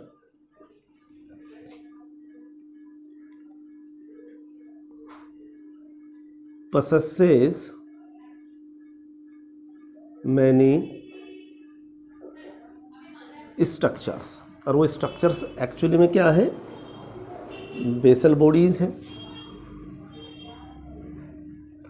basal bodies क्या है? सेल बॉडी है, ग्रे मैटर को कहते हैं। लाइक अमिगडाला है, इन स्ट्रक्चर के अलग अलग नाम हैं। अमिगडाला है, आपने का अलग अलग नाम क्यों है? हमने इसके लिए आप जरा MBBS का या BSc में आने का वेट करिए। अब BSc का पढ़ने का और पढ़ाने का कोई फ़ायदा नहीं है, ठीक है। हमने तो BSc तक पढ़ी हैं सब चीज़ें, पर वो चीज़ आपको पढ़ाने का इसलिए फ़ायदा नहीं है, यूजलेस है। और नॉलेज बढ़ाने के लिए बहुत टाइम है हमारे पास। देखो याद रखिए, सिर्फ नॉलेज बढ़ाते रह गए आप तो आप डिस्कवरी देखते हो। अब डिस्कवरी में नई नई चीज़ें मिलती हैं। जो कल रिसर्च में आ गया ना पिछले वीक में, वो भी रिसर्च उसमें आ जाएगा, जो ना किसी बुक वालों को पता है, ना किसी टीचर को पता है, ना प्रोफेसर को पता है। बस वो तो डायरेक्ट लैब से चीज़ें आ रही हैं जो हो रही हैं। तो नॉलेज तो बड़ी बढ़ गई आपकी, पर सेलेक्ट होना है, नंबर लाने हैं, कामयाब होना है, उसके लिए आपको रिटर्न में आना चाहिए। वो तो जो डिस्कवरी पे दिखाया पता नहीं वो कन्फर्म होगा कल नहीं होगा। वो तो जब सारे साइंटिस्ट मिलकर कन्फर्म करेंगे हाँ जी ऐसे ही होता है, एक्सपेरिमेंटेशन होगा, तो एक थ्योरी बनेगी। तो हम उस चीज़ को पढ़े जा रहे हैं जो चीज़ अभी कन्फर्म नहीं है, और नॉलेज बढ़ाए जा रहे हैं। 10 लोगों के सामने अपना इंप्रेशन जमाते हैं। आजकल बच्चों में एक बीमारी और चल गई है, ये दिखावे वाली बीमारी। ये दिखावा मत करिए प्लीज़। दिखावे में पता क्या हो रहा है? हमने एक बुक पढ़ी, 2 क्वेश्चन अच्छे से लगे, सबसे पूछेंगे, वो ये जाहिर करेंगे कि आपको नहीं आता, हमें बहुत कुछ आता है। किसी पर्टिकुलर टीचर से पढ़ेंगे, किसी कोचिंग में पढ़ेंगे नामी गिरामी, उसकी बताई हुई चीज़ें और उसे पूछेंगे, उसे नीचा दिखाएंगे। भाई नीचा नहीं दिखाने की ज़रूरत है। आप पढ़ते हो बहुत अच्छी बात है, आपको याद हो गया बहुत अच्छी बात है, आपको समझ में आ गया बहुत अच्छी बात है। ये दिखावा किस बात का? दूसरे को नीचा दिखा के हमें क्या मिलने वाला है? कुछ मिलने वाला नहीं है। तो किसी को नीचा दिखाने में कभी कुछ मत करिए, ऐसा कुछ मत करिए। अपने दिमाग पे इतना बर्डन पहले से इतना है, घर की टेंशन्स हैं, आपको भी सब देख रहे हैं आप घर में कैसे चल रहा है, क्या इस माहौल में कैसे सर्वाइव कर रहे हैं हम। कैरियर भी बनाना है, सेलेक्ट भी होना है, फीस भी देनी है, सब कुछ होना है। इतना दिमाग में पहले ही हमारी ये चीज़ें आ रही हैं अपने घर से, ऊपर से फालतू की चीज़ें और घुसा लो, किसी को नीचा दिखाने के लिए, किसी को बदनाम करने के लिए, अपन को सुपीरियर दिखाने के लिए। भाई जिस दिन आप सुपीरियर हो जाएंगे अपने आप दुनिया मानेगी। दुनिया गोल्ड खरीदते फिरती है, गोल्ड की स्मगलिंग करती है क्योंकि कीमत है उसकी, पर गोल्ड ने कभी अपने मुंह से नहीं कहा आई एम गोल्ड। दुनिया कहती है ये गोल्ड है। तो आप अपनी तारीफ अपने आप मत करिए कभी भी। आजकल एक बीमारी और चल गई, अपने ऊपर डाल के बताते हैं। ये हम बीमारी देखते रहते हैं, देखते समय कहते कुछ नहीं है। आपको भी कभी कुछ नहीं कहा होगा। मान लो हम बायोलॉजी पढ़ाते हैं, ध्यान सुनना। एक बच्चा हमारा किसी अपने पर्सनल कारण से, ठीक है, मान लेते हैं किसी अपने घर की फाइनेंशियल कंडीशन से, किसी मजबूरी से, किसी, और ज़रूरी नहीं कि हर टीचर का सबको समझ में आया, उसे मान लो हमारा समझ में ही नहीं आया, राइट। हमने जैसा पढ़ाया, जैसा हम पढ़ाते हैं, वो ट्यूनिंग उसके साथ हमारी नहीं बनी। तो किसी उसके फ्रेंड ने कहा सर उसने ट्यूशन वहाँ पढ़ना शुरू कर दिया है। तो हमने कहा कोई बात नहीं, बहुत अच्छी बात है, समझ में आना चाहिए, कहीं भी पढ़े। लेकिन पता आज बीमारी क्या है? टीचरों में क्या बीमारी आ गई? अभी तक हम तो बचे हुए आपके आशीर्वाद से। हम क्या कहेंगे? उससे ज़रा क्वेश्चन पूछिए, आता है क्या? नेचुरली हमने वो क्वेश्चन पूछवाया होगा जो थोड़ा सा अटपटा है, और ज़रूरी नहीं कि हर टीचर पढ़ा हुआ हो। तो वो बच्चे जाके उससे पूछेगा, अरे तेरे सर को कुछ नहीं आता, तेरी मैडम को कुछ नहीं आता। तो ऐसे पता नहीं कितने बच्चे हम पे आते हैं, सर फिजिक्स वाले ये कह रहे हैं, केमिस्ट्री वाले ये कह रहे हैं, बायोलॉजी वाले ये कह रहे हैं। मैंने कहने तो जो कह रहा है, कम से कम उसे हमारा ध्यान तो है। तो इसलिए ये बीमारी बच्चों में भी आ गई, हम जैसे टीचरों में भी आ गई, पर हम अभी तक बचे हुए हैं। आप भी बचे रहिए, इन नीचा दिखाने के चक्कर में अपनी ज़िंदगी को ख़राब मत करिए, अपने ऊपर ब्रेन के ऊपर फालतू का प्रेशर मत डालिए, पहले बहुत प्रेशर है। तो ये हम आपको जान के कई दिनों से बताना चाह रहे थे कि हमें सुनने को मिल रहा है ये चीज़ें, कि दो बच्चे बात कर रहे हैं तो वो से नीचा दिखा रहा है, वो अपने सर को अच्छा बता रहा है, वो अपने सर को अच्छा बता रहा है। भाई दोनों अच्छे हैं, आपको जहाँ अच्छा लगे वहाँ पढ़ लीजिए, इसमें क्या प्रॉब्लम है? एक ही मार्केट में पता नहीं कितने डॉक्टर बैठे हैं, तो क्या वो आपस में लड़ रहे हैं? पता नहीं टीचर ही क्यों लड़ रहे हैं, ये तो भगवान जाने। पर आप मत करिएगा प्लीज़, आपसे मैं उम्मीद है कि आप प्यार से रहेंगे। तो लाइक अमिगडाला, हिप्पोकैम्पस एटसेट्रा, तो हमें नॉलेज तो बढ़ानी है, पर अपना हमें सेलेक्ट भी होना है। तो इसलिए हमें उतना ही पढ़ना है जितना प्रपोज्ड है। देखो किसी ने कहा, किसी एग्ज़ाम ने कहा कि आपकी 1 से 20 तक काउंटिंग का टेस्ट होगा, 1 से 20 तक की गिनतियों का टेस्ट होगा। तो भाई 20 तक तो आपको पढ़नी पड़ेंगी, ये समझदारी है। और 20 के साथ हम 25 तक पढ़ लें तो हमारी बहुत अच्छी समझदारी है। आपने कहा आप 20-25 कह रहे हैं, 20 तक का टेस्ट है, मैं 200 पढ़ के जाऊँगा, तो भाई आप क्या कर रहे हैं? 20 एग्ज़ाम में आएंगी काउंटिंग 180 पर, आप वो अपनी ताकत 180 पे लगा रहे हैं। नेचुरली आप इसके साथ न्याय नहीं कर रहे, पार्सलिटी कर रहे हैं, तो आपका एग्ज़ाम वीक जाने वाला है, क्योंकि आप सारी ताकत उस चीज़ पर लगाते रहे जो अभी आपके सिलेबस में ही नहीं है। जब आप BSc में आते तो ये भी आ जाता। तो इसलिए इस एग्जाम्पल को ध्यान रखना कि 1 से 20 तक अगर 20 चैप्टर आ रहे हैं तो आप 21-22 चैप्टर पढ़ते हुए बहुत अच्छे हैं। लेकिन आप अनलिमिटेड पढ़ते हैं तो फिर वो समझदारी नहीं है, फिर वो एक तरह से गलत बात है। बाकी और कुछ हम कहेंगे नहीं। तो इसलिए नॉलेज बढ़ाइए, बट विद सिलेबस। तो amygdala, hippocampus form limbic system, limbic system very very important, लगा दीजिए इसके ऊपर। Limbic system controls sexual behaviour, यानी जो हमारा सेक्सुअल बिहेवियर है, यानी कि सेक्सुअल रिप्रोडक्शंस करने के लिए, इंटरकोर्स करने के लिए, हमारी जो सेक्स के लिए जो इमोशंस है उसे कंट्रोल करता है। Number 2, expression and emotional reactions. भाई हमारी इमोशनल रिएक्शंस क्या हैं? किसी बात को लेकर खुशी हो जाना, किसी से प्यार हो जाना, किसी से लगाव हो जाना, किसी से नफरत हो जाना, किसी पे गुस्सा हो जाना, किसी से बदला उतारने की इच्छा आ जाना, ये सब इमोशंस ही तो है, कुछ अच्छे हैं कुछ बुरे हैं। तो expression and emotional reactions like pleasure, भाई खुशी हो गई हमें, ठीक है। रेज, आग बबूला हो गया, आप गुस्सा हो गए भाई, ठीक है। एक्साइटमेंट, किसी बात को लेकर आप बहुत एक्साइटेड हैं। डर भी लग सकता है किसी बात को लेकर, जैसे एग्ज़ाम के वक्त डर लग जाता है। एग्ज़ाम से ज़्यादा ना रिजल्ट के दिन डर लगता है, ये पर्सनल एक्सपीरियंस है हमारा। एग्ज़ाम से हम नहीं डरे कभी लाइफ में। जिस दिन ये आता था ना CBSE परिणाम घोषित करेगी, नीचे आता था टीवी पर, उसी टाइम हमने घोषित करेगी, तो उस समय बड़ी नेगेटिव थिंकिंग आ जाती। फिर सोचते थे यार जो होना था वो तो हो चुका है, अब तो घोषित ही तो होगा, इतिहास तो हम लिख चुके हैं 2 महीने पहले। तो फिर हम घबराते नहीं थे। शुरू में डर लगता था, फिर सोच लेते थे, तरीका बदल लेते थे। हाँ जी, इसके अलावा एक और है मोटिवेशंस भी यही करवाता है, करता भी है और करवाता भी है। तो लिम्बिक सिस्टम के जरा ये फंक्शंस अच्छे से टिप्स पे कर लीजिए, रिक्वेस्ट है आपसे, जरा जल्दी नोट करो बच्चों।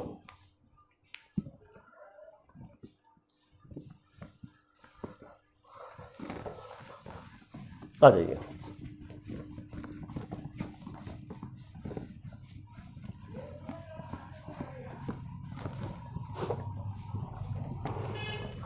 आपने कहा फिर बनाओगे? हमने yes.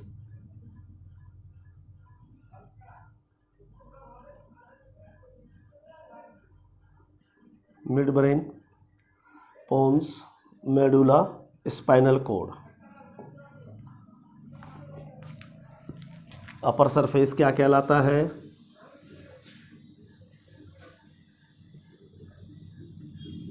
The layer of sales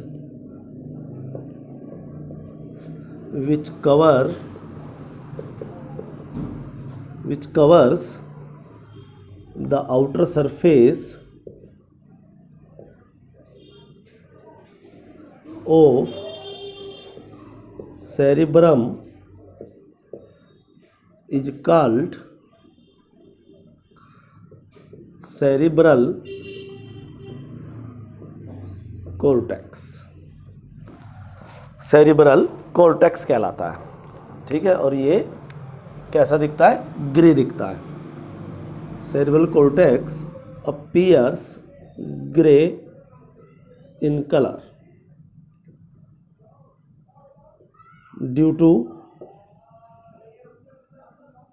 presence of grey matter. Grey matter होने की वजह से। आपने कहा कैसे, तो ध्यान रखिएगा कैसे। अब ध्यान रखिएगा कैसे। ये सेल बॉडी बाहर है, एक्सोन अंदर है। सेल बॉडी बाहर है, एक्सोन अंदर है। सेल बॉडी बाहर है, एक्सोन अंदर है। सेल बॉडी बाहर है, एक्सोन अंदर है। सेल बॉडी बाहर है, एक्सोन अंदर है। सेल बॉडी बाहर है, एक्सोन अंदर है। सेल बॉडी बाहर है, एक्सोन अंदर है। यानी कि ये ब्रेन है, सरफेस पर ये सेल बॉडी दिख रही है आपको। ये मान लो ग्रे कलर की है कैप, पेन की कैप ये। तो आप बताइए, जब ये सारी ग्रे कलर की सेल बॉडी बाहर होंगी तो ग्रे दिखेगा, और अंदर से देखेंगे ब्रेन को तो वाइट दिखेगा। देखो एक्सोन वाइट वाइट है तो ये वाइट दिखेंगे। तो ये ग्रे मैटर हो गया है। तो सरफेस पर क्या होता है? Grey matter, grey matter. और अंदर की तरफ क्या होता है ब्रेन में? White matter. और ये ग्रे मैटर क्या रिप्रेजेंट करता है? Cell body. वाइट मैटर क्या रिप्रेजेंट करता है? आपको बता दिया है, एक्सोन, माइलिनेटेड एक्सोन। लेकिन स्पाइनल कोड और ब्रेन में पोजीशन अलग है। स्पाइनल कोड एंड ब्रेन में पोजीशन अलग है। किसकी? ग्रे मैटर की। तो ये एक ऐसी टेबल बना के दे रहे हैं जो आप हमेशा याद रखना। This is spinal cord.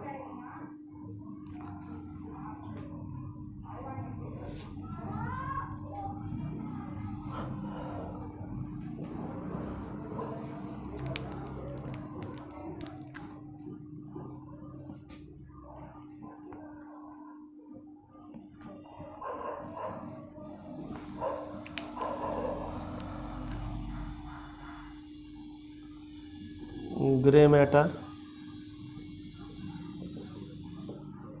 White matter. बस एक चीज़ याद रखना, ब्रेन बाहर से ग्रे दिखता है बस। तो ब्रेन में ग्रे मैटर आउटसाइड है बस, बाकी कुछ याद मत रखना। अगर ग्रे मैटर आउटसाइड है ब्रेन में तो वाइट मैटर इनसाइड है, ये अपने आप भर लेना। ये इनसाइड है ब्रेन में। और स्पाइनल कोड में 36 का आंकड़ा है, यानी कि एक दूसरे के अपोजिशन 36 का आंकड़ा ऐसे कहते हैं ना, लड़ाई उल्टा 36 का आंकड़ा है। अगर ग्रे मैटर आउटसाइड है ब्रेन में तो ये इनसाइड है। देखो अपने आप ही हो गया ना, तो ये इनसाइड है तो ये आउटसाइड है। बस आपको जो याद रखना है हमेशा, वो याद रखना है, ब्रेन में ग्रे मैटर बाहर होता है, आउटसाइड होता है। तो वाइट मैटर आप अपने आप निकाल लेंगे कहाँ है। स्पाइनल कोड का आप अपने आप निकाल लेंगे कहाँ पर है। रट गई बात। आ जाइए, इस सेरिब्रल कॉर्टेक्स में कुछ एरिया तो सेंसरी कहलाता है। सेंसरी रीजन या एरिया। कुछ मोटर होता है, मोटर एरिया। सेंसरी से मतलब हो गया, यहाँ बना देते हैं कि भाई जो बॉडी से आने वाले इम्पल्स को, इन्फॉर्मेशन को सेंस करता है, रिसीव करता है। जैसे ये यहाँ से टच किया तो ये सेंसरी इम्पल्स गई, तो वो एरिया सेरिब्रल कॉर्टेक्स के अंदर, सेरिब्रल हेमिस्फीयर के अंदर, ब्रेन के अंदर जो सेंस को रिसीव करे वो सेंसरी एरिया, जो कमांड भेजे, ऑर्डर भेजे वो मोटर एरिया। पर एक एरिया ऐसा है, एसोसिएशन एरिया, जो पूरी तरीके से ना तो सेंसरी है और ना मोटर है, यानी कि neither it is sensory nor motor. Actually होता क्या है, कोई मैसेज आया बॉडी के अंदर, सेंसरी एरिया ने लिया, तो क्या कमांड भेजनी है ये सेंसरी इससे डिस्कस करेगा, फिर मोटर एरिया कमांड भेजेगा। जैसे हमने कहा बच्चों कल से मतलब 11th होते ही, जिस दिन 11th का पेपर हो जाएगा फाइनल, हम जयपुर चलेंगे पिकनिक मनाने, जयपुर मनाली शिमला चलेंगे 1 हफ्ते के लिए। तो आपने सेंस किया इस बात को, सर जी की बात, आप हो गए सेंसरी। आपने मम्मी से डिस्कस किया, मम्मी जी सर ऐसे कह रहे हैं कि हम पिकनिक ले चलेंगे, तो मम्मी क्या है एसोसिएशन एरिया। मम्मी जी ने पापा को कहा सर से कह दो हमारी सीट बुक कर दें, तो पापा जी ने ऑर्डर कर दिया, फ़ोन कर दिया, मैं वो मोटर हो गए कि सर बच्चे के साथ साथ हमारी भी सीट बुक कर दीजिए, हम सभी पिकनिक मनाने चलेंगे। तो यानी सेंसरी और मोटर के बीच में जहाँ डिस्कशन होता है, एक फाइनल डिसीजन ली जाती है, वो कौन है, वो एसोसिएशन एरिया है। ये बड़ा इंपॉर्टेंट है, पहले इस बात को नोट कर लीजिए, हू बहू ऐसा छाप दीजिए, आप एकदम छाप दीजिए, हम साइड हट जाते हैं।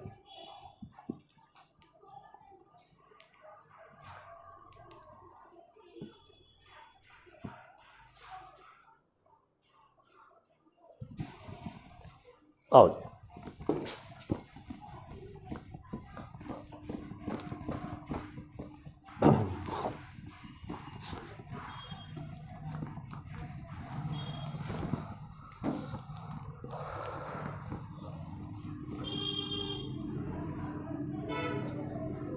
the cerebral cortex has sensory area and motor area। Sensory area receive करता है इंफॉर्मेशंस को, मोटर एरिया कमांड भेजता है, ये ऑर्डर भेजता है, लेकिन किससे डिस्कस कर एसोसिएशन। एंड और क्या कंटेन करता है, and the region which is neither clearly sensory nor motor। ना तो ये सेंसरी है पूरी तरीके से और ना ये मोटर है। क्या कहलाता है, कोमा लगा के, this region is called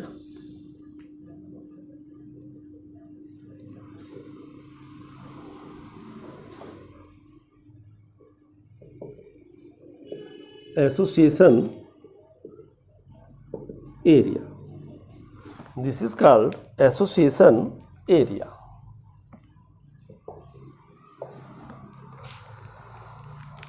Association area controls the complex functions like inter sensory association, यानी सेंसरी एरिया के एसोसिएशन में रहता है, उससे डिस्कस करता है।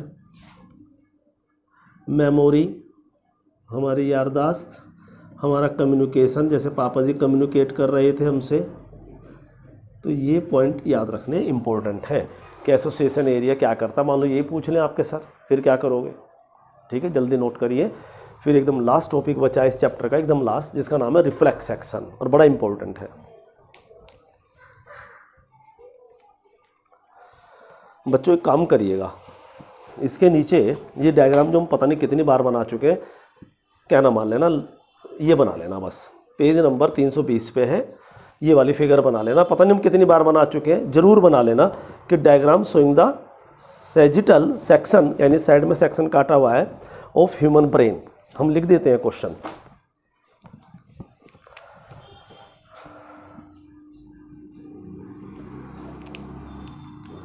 Diagrammatically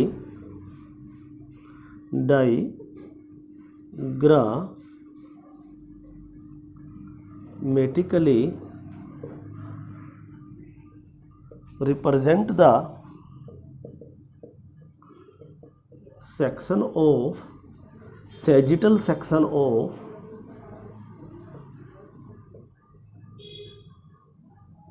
brain. प्लीज़ आप इसे बना लोगे, इतना हमें भरोसा है, प्लीज़ बना लेना।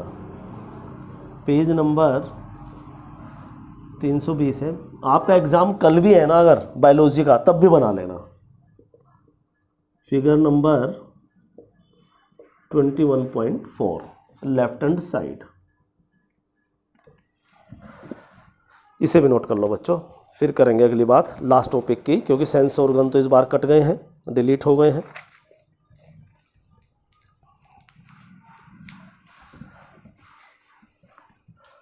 आ जाइए।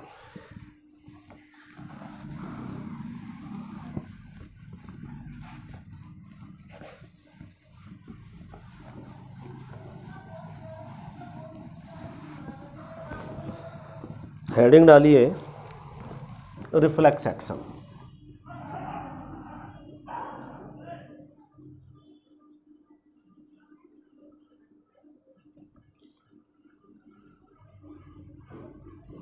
रिफ्लेक्स एक्शन थोड़ा सा समझने वाला है, जब तक समझ में नहीं आएगा आप इसे लर्न नहीं कर सकते, आप एग्जाम में बिल्कुल नहीं लिख सकते अगर ये आपके दिमाग में ना कॉन्सेप्ट क्लियर नहीं होगा। तो पहले कॉन्सेप्ट क्लियर कर लेते हैं।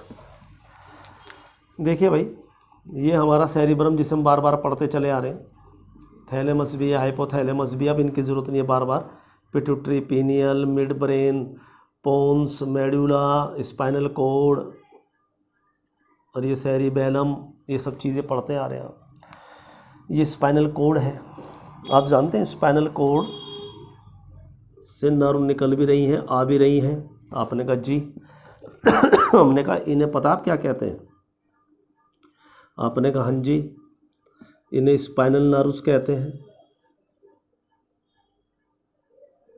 हमने कितनी है? आपने कहा 31 पेयर आपने लिखवाई थी। हमने राइट।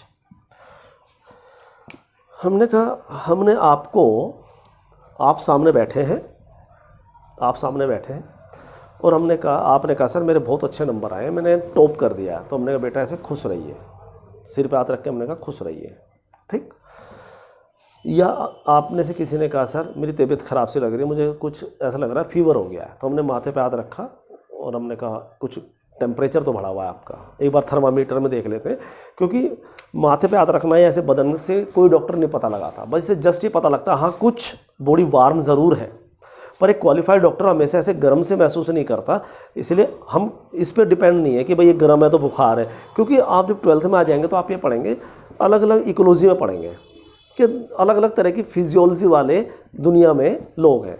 जब इकोलॉजी पढ़ेंगे ना, सराउंडिंग में पढ़ेंगे आप और देखेंगे कि किसी की नेचर गर्मी रहने की है। जैसे आप जब बाहर टेम्परेचर माइनस में हो ना, जब जनवरी में आप आया करेंगे, दिसंबर में आया करेंगे, जब बाहर आप ऐसे ठंड में होंगे, हम भी वहीं खड़े होंगे, आप हमारे से हाथ मिला लेना, हाथ टच कर देना, आप कहेंगे आपको बुखार है, क्योंकि हमारे हाथ हमेशा गर्म रहते हैं, बदन हमेशा गर्म रहता है, गर्मी हो चाहे सर्दी। गर्मी में तो इतना नहीं पता लगता क्योंकि बाहर भी टेम्परेचर है।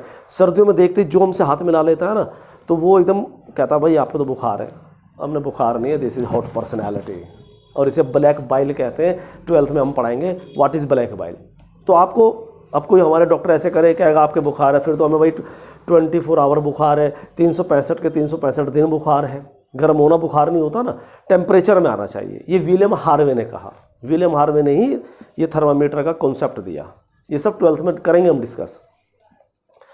तो हमने आपके माथे पे ऐसे हाथ लगाया, तो हमने जो भी कहा, हमने नहीं बुखार नहीं ये और वो, लेकिन हम ये कह रहे हैं आपसे, हमने आपके बॉडी पे टच किया, आपके माथे पे हाथ लगाया, आपके सिर पे हाथ लगाया, क्या आप एकदम ऐसे हो गए? आपने कहा नहीं। और हमने कहा आप बैठे हैं काम कर रहे हैं, पीछे से कोई आके यहाँ कमर में हाथ लगा देता है तो हम एकदम उछल जाते हैं। आपने कहा गुदगुदी हो जाती है। हमने गुदगुदी तब हो जाती है जब कोई अचानक पीछे से हाथ लगा दे, या हम आंख बंद कर रहे हैं तो हाथ लगा दे। अगर कोई कह करके हाथ लगाता है देखो हम हाथ लगा रहे हैं, तब कुछ नहीं होता, तब इतनी कुछ नहीं होती फीलिंग, अचानक में होती है। ये चीज़ आप नोट करना कभी। दूसरी बात, आप गर्म चाय पीते हैं, आप चाय नहीं पीते दूध पीते होंगे, दूध नहीं पीते होंगे सूप पीते होंगे, लेकिन हम कह रहे हैं आप गर्म चाय पी रहे हैं। पहली घूंट गर्म होती है ना, ये ज़्यादा गर्म होती है, और आप जैसी मम्मी ने चाय छानी तुरंत पीने लगे आप। पहली घूंट गर्म है,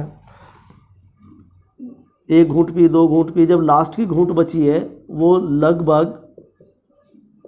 लगभग ना के बराबर गर्म है, यानी ऑलमोस्ट ये कूल हो चुकी है कि भाई लगातार पी रहे हैं, लगातार ओपन में हीट रिलीज़ हो रही है। आप आजमा सकते हैं, आप लास्ट की घूंट को ऐसे हथेली पे रख सकते हैं। आपने कहा जी ये तो हम सहमत हैं कि पहली घूंट ज़्यादा गर्म होती है, बाद की उतनी गर्म नहीं होती। हमने कहा आपकी जो पूरी स्किन है ना ये बड़ी स्ट्रॉन्ग है, इस एटमॉस्फेयर में रहकर ये थोड़ी सी हार्ड हो गई है, स्ट्रॉन्ग हो गई है। आपकी जो अंदर की स्किन है वो बड़ी सॉफ्ट है, अभी भी आप अंदर गाल में देख लेना बड़ी सॉफ्ट है। आप पहली घूंट पी रहे हैं और वो भी सॉफ्ट स्किन में पी रहे हैं, बक्कल कैविटी में पी रहे हैं, आपका मुंह नहीं जला, आपने कभी नहीं कहा ऐसे, कभी नहीं करा ये क्या हो गया। लास्ट घूंट जब बच जाएगी, हमने लास्ट घूंट जब बच गई आप ही के कप की, आपसे लिया कप और चुपचाप पीछे जाके आपके कमर पे डाल दिया, आप उछल जाएंगे, जल जाएंगे आप कहेंगे हाँ सर ये तो हुआ है कभी। हमने दूसरी बात, आप गर्म चाय पीते कुछ नहीं होता, लेकिन अगर पहली घूंट पीते हुए ध्यान कहीं और मुंह में लग जाए तो मुंह जल जाता है, जबकि हम पी रहे होते हैं तब नहीं जलता। अचानक मुंह में ऐसे बात करते ऐसे पी ले फिर मुंह जल जाता है। कभी कभी अचानक पहले रोटी के टुकड़े से मुंह जल गया होगा, ये नहीं था कि वो ज़्यादा गर्म है। तो आपने आपको समझाना क्या चाहते हैं, हमने पहले हम आपको ये बातें ऑब्जर्व कराना चाहते हैं। हम आपसे कहें कि क्या ये कील है, ओलपिन है, आप इसको गाड़ सकते हैं, तो आप कहेंगे हाँ जी हाँ जी हाँ जी। हमने ऐसे भी, हम जब 8वीं 9वीं क्लास में थे तो हमारी क्लास में एक सुनील कुमार नाम के एक लड़का था, बहुत अच्छा और समझदार घर से था वो, लेकिन वो हमें पता क्या क्या करतब दिखाता था। 8वीं 9वीं क्लास बात कर रहे हैं, वो जो मम्मी सुई धागा होता है ना, सुई धागा बड़े वाली सुई, इतनी सुई जिससे सिलती हैं कभी कभी, वो लाता था वो, और वो यहाँ से घुसा करके यहाँ से निकाल देता था अंदर से पूरी की पूरी, कभी अंदर से करके गाल में यहाँ से निकाल देता था। आप मत करिएगा, वो ऐसे ओल पिन या जगह जगह, ये तो हमने भी कर लिया था उसे देख देख के, पर उस समय इतनी अकल नहीं थी, इन्फेक्शंस भी हो सकते हैं। खुले में कर रहे हैं, अलग अलग हाथ लगी हुई ओल पिन को कर रहे हैं, पर हम थोड़े चालाक थे, हमने पंक्चर नहीं होने दिया। ऊपर की हथेली की स्किन थोड़ी ज़्यादा टफ है, ऊपर की लेयर में ही करा बस, और ऐसे करके देखो ओल पिन। आप मत करना, रिक्वेस्ट है आपसे, ठीक है, वो जमाने गए। तो हम ये कह रहे हैं ओल पिन हम ऐसे घुसा रहे हैं अपने, तो कुछ नहीं होता। इंजेक्शन, डॉक्टर कह रहा है इंजेक्शन लगेगा, हमने लगाइए लगाइए लगाइए कर, कुछ नहीं हो रहा। लेकिन वही ओल पिन, वही इंजेक्शन कोई पीछे से हल्का सा चुबा दे, हमने कहा ये क्या हुआ। तो फ़र्क देखिए अब ज़रा। रिफ्लेक्स एक्शन क्या है, जब आप चाय पी रहे थे तो आपको पता था, आपके माइंड को पता था गर्म है, आपकी आंख देख रही थी चाय है गर्म है, आपकी आंखें देख रही थी डॉक्टर इंजेक्शन लगा रहा है, यानी आपके कॉन्शियस माइंड में था कि ये मेरे साथ होने वाला है। आप ओल पिन निकाल रहे थे, चुबा रहे थे, कुछ भी कर रहे थे, आपके कॉन्शियस माइंड में थे, आपकी चेतना में थे, आपके ब्रेन को पता था ये मेरे साथ घटने वाला है, ये चुभेगा और ये गर्म लगेगा, ये कोई हाथ लगाएगा, हम आपके माथे पे हाथ लगा रहे थे, ये आपके कॉन्शियस माइंड में था। जब हमारी बॉडी, जब हमारा ब्रेन, देखो जब कॉन्शियस माइंड में हम आपको टच करते हैं, टच करें या आप देखें तो इन्हीं ये मैसेज इन्हीं स्पाइनल नर्व से बॉडी से आते आते स्पाइनल कोड से ऊपर जाता है। ये नर्व ट्रैक्ट है, स्पाइनल कोड में नर्व ट्रैक्ट होते हैं, नर्व ट्रैक्ट्स। नर्व ट्रैक्ट मतलब न्यूरॉन से बने हुए हैं, दो होते हैं, असेंडिंग होते हैं, असेंडिंग ट्रैक्ट, एक होता है डिसेंडिंग ट्रैक्ट।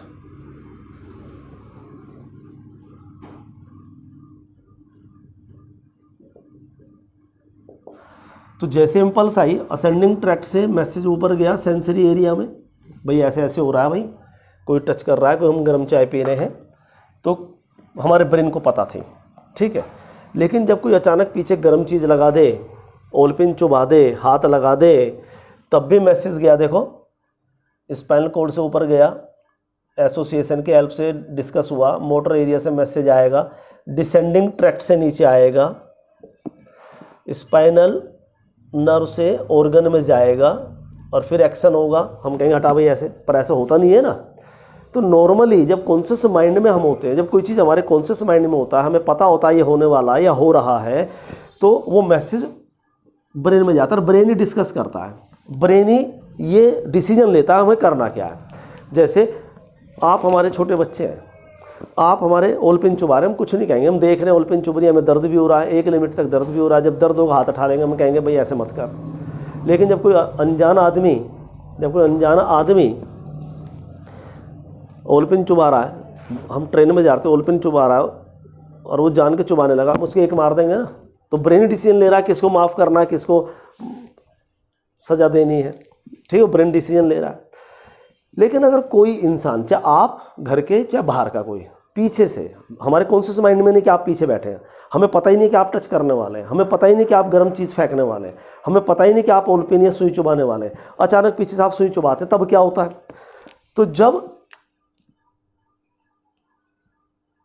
रैपिड एक्शन यानी जब अनकॉन्शियस माइंड में एक्शन आता है, इम्पल्स आती है, मैसेज आता है, तो ये स्पाइनल कॉर्ड मैसेज तो ऊपर भेज देती है, पर ब्रेन डिस्कस करेगा, ब्रेन डिसीजन लेगा, फिर ऑर्डर आएगा, तब तक देर हो चुकी होगी।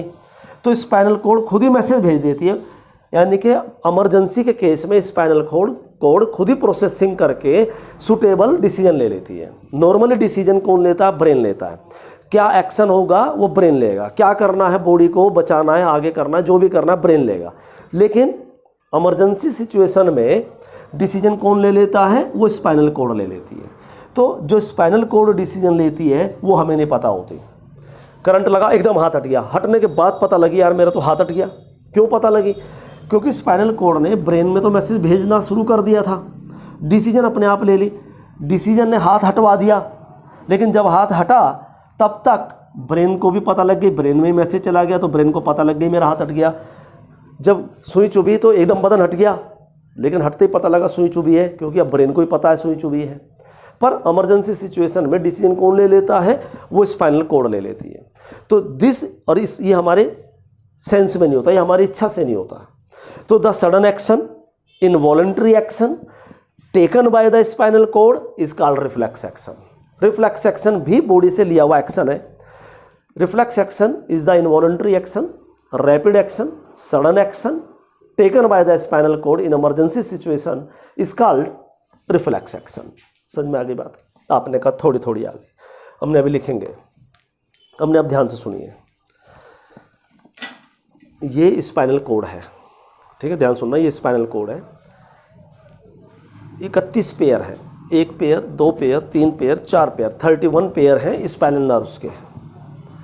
पहला पेयर ये आ रहा, देखो ये ध्यान सुनना, ये आ रहा पहला पेयर, एक राइट एक लेफ्ट, ये आ रहा पहला pair.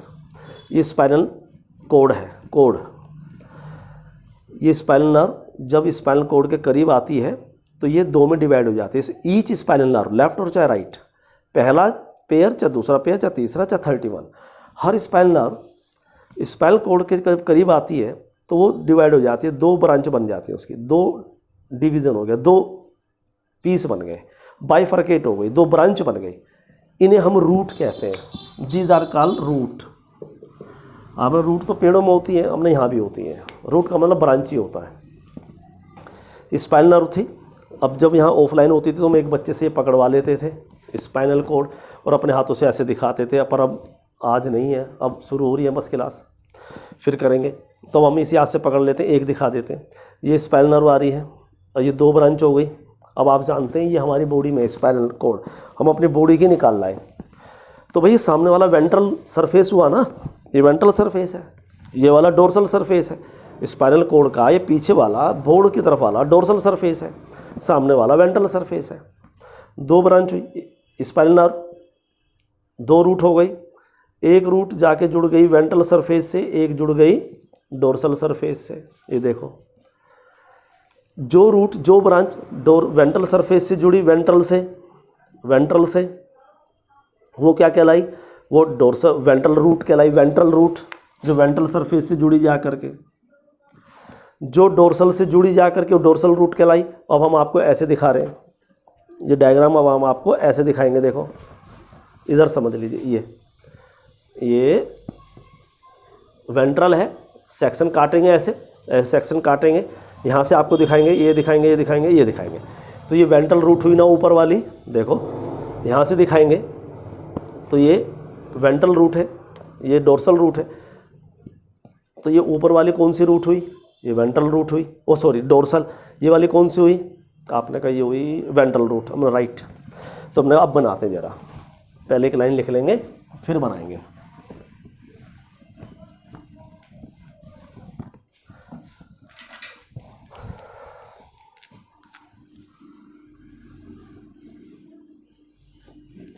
Reflex action is an involuntary and rapid या सडन एक्शन, बच्चों अभी आते हैं एक सेकंड में, is an involuntary and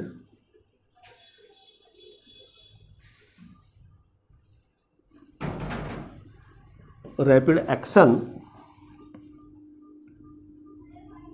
taken by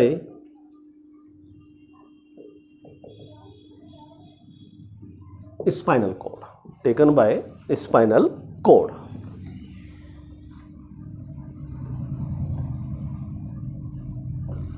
आइए देखिए, ये स्पाइनल कोड है और स्पाइनल कोड ऐसा लगता है जैसे बटरफ्लाई सी दिखती हो। ये स्पाइनल कोड का सेक्शन है और स्पाइनल कोड में एक कैनाल भी है। और आप जानते हैं सेंट्रल कैनाल में सेरिब्रो स्पाइनल फ्लूइड चलता होगा, आप जानते हैं स्पाइनल कैनाल, स्पाइनल कोड अंदर से होलो है, उसमें एक फ्लूइड चल रहा है सेरिब्रो स्पाइनल फ्लूइड, वो इसी में चलता है, इसका नाम सेंट्रल कैनाल है। अभी हमने यहाँ टेबल भी बनाई थी, यहाँ बताया था कि स्पाइनल कोड में ग्रे मैटर कहाँ होता है, अंदर की तरफ, वाइट मैटर कहाँ होता है, बाहर की तरफ। तो this is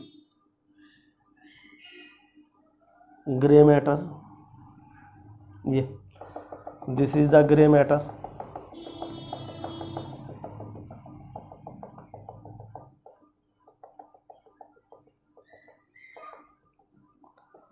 This is grey matter.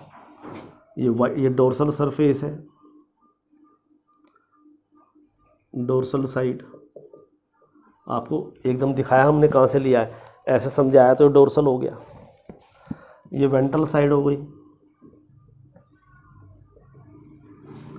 ये वाइट मैटर,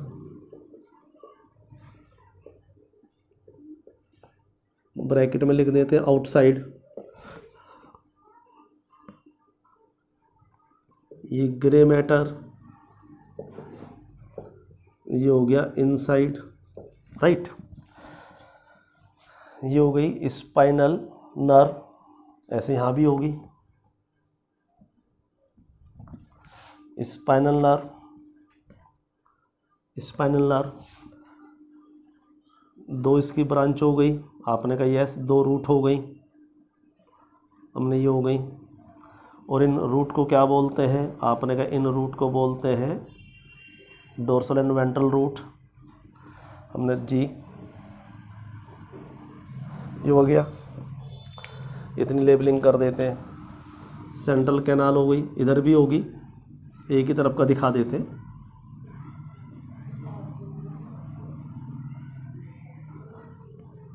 ठीक है, ये स्पाइनल नर्व, स्पाइनल नर्व।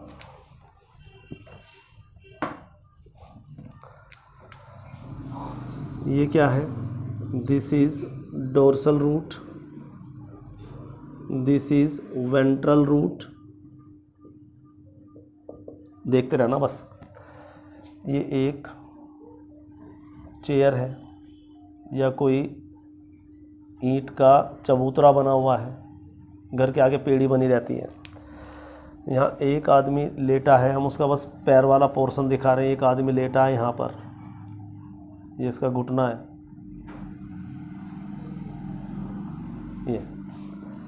आपने कहा ठीक है सर, हमने कहा ये इसकी बोन है, आप जानते हैं फीमर होगी, ये पाटेला होगी, यहाँ टीबिया फिबुला दो बोन होंगी।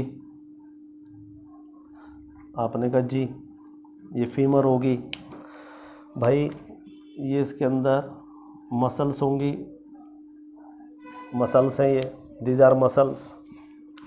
स्पिंडल होती है यहाँ पर, इसलिए स्पिंडल मसल्स कह दिया। स्पिंडल कहते हैं बीच में से ब्रॉड दोनों तरफ टेपर होना, यहाँ भी टेपर, यहाँ भी टेपर, बीच में से ब्रॉड, तो this is spindle muscle, right. अब ध्यान सुनना, बस 2 मिनट का काम रह गया। हमने यहाँ पर स्टिमुलस दिया, यहाँ पर वो लेटा था आंख बंद कर कर इंसान, और हमने यहाँ पर ओलपिन चुबा दी, तो दिस इज स्टिमुलस। जहाँ पर स्टिमुलस रिसीव होता है उसे रिसेप्टर कहते हैं, उस साइट को क्या कहते हैं, रिसेप्टर। जैसे आपकी आँखों ने मिठाई देखी और तो आंखें रिसेप्टर है, ब्रेन में मैसेज गया, ब्रेन से मैसेज आया सेलेवरी ग्लैंड में, मुंह में पानी आ गया, तो ये इफेक्टर हो गया। सेलेवरी ग्लैंड क्या हुआ आपके, इफेक्टर। तो जहाँ स्टिमुलस दिया वो रिसेप्टर। अब रिसेप्टर से मैसेज कहाँ गया, आप ध्यान से देखना, रिसेप्टर से मैसेज कहाँ गया, ये मैसेज ला रही है, तो जो मैसेज लाए याद करो उसे क्या कहते हैं, एफरंट कहते थे कि नहीं कहते थे, एफरंट नर्व फाइबर, सेंसरी कहते थे। ये डोर्सल रूट से होते होते होते स्पाइनल कॉर्ड में आ गया। और आप जानते हैं नर्व इम्पल्स हमेशा सेल बॉडी से चलता है, तो सेल बॉडी है, ये आ गया मैसेज, ये आ गया, ये एफरंट पाथवे है, सेंसरी पाथवे है, साइनेप्स भी दिखा देते हैं ये। तो जहाँ पर अगर स्पाइनल नर्व में ये जहाँ ये जुड़ते हैं, जहाँ न्यूरॉन जुड़ते हैं उसको गैंग्लियन भी बोल देते हैं, तो डोर्सल गैंग्लियन हो गया। और ये मैसेज लेकर के आया, देखिए जैसे हमने उल्पिन मारी उस इंसान के, तो पैर तो आगे भाग जाएगा, एकदम हिल जाएगा पैर, एकदम पैर हटाएगी उसकी बॉडी। कैसे हटाएगी, मैसेज आया एफरंट से, this is the afferent pathway, this is afferent pathway, afferent pathway. Spinal cord में मैसेज आया, स्पाइनल कॉर्ड ने तो ऊपर ब्रेन में भेज दिया होगा, पर ये अनकॉन्शियस माइंड में आया, ब्रेन में भी भेज दिया, और इसने यहाँ से ये सेल बॉडी यहाँ से ऑर्डर भी भेज दिया कि पैर हटाओ, तो मसल्स में गया मैसेज और पैर हट गया। ठीक है, एक लेबलिंग है जो हम अगले चैप्टर में कराएंगे, मोटर एंड प्लेट लिख देते हैं, अभी समझ में नहीं आएगा, मोटर एंड प्लेट वो अगले लास्ट चैप्टर में आएगा, मसल्स वाले में।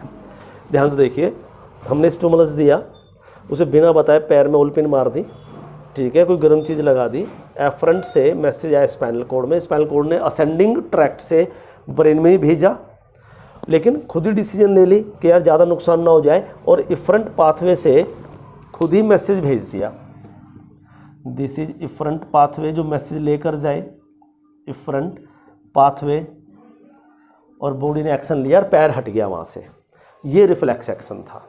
तो रिफ्लेक्स एक्शन कौन लेता है, वो लेता है स्पाइनल कॉर्ड, लेकिन इस एफरंट में और इफरंट के बीच में भी न्यूरॉन होते हैं, ये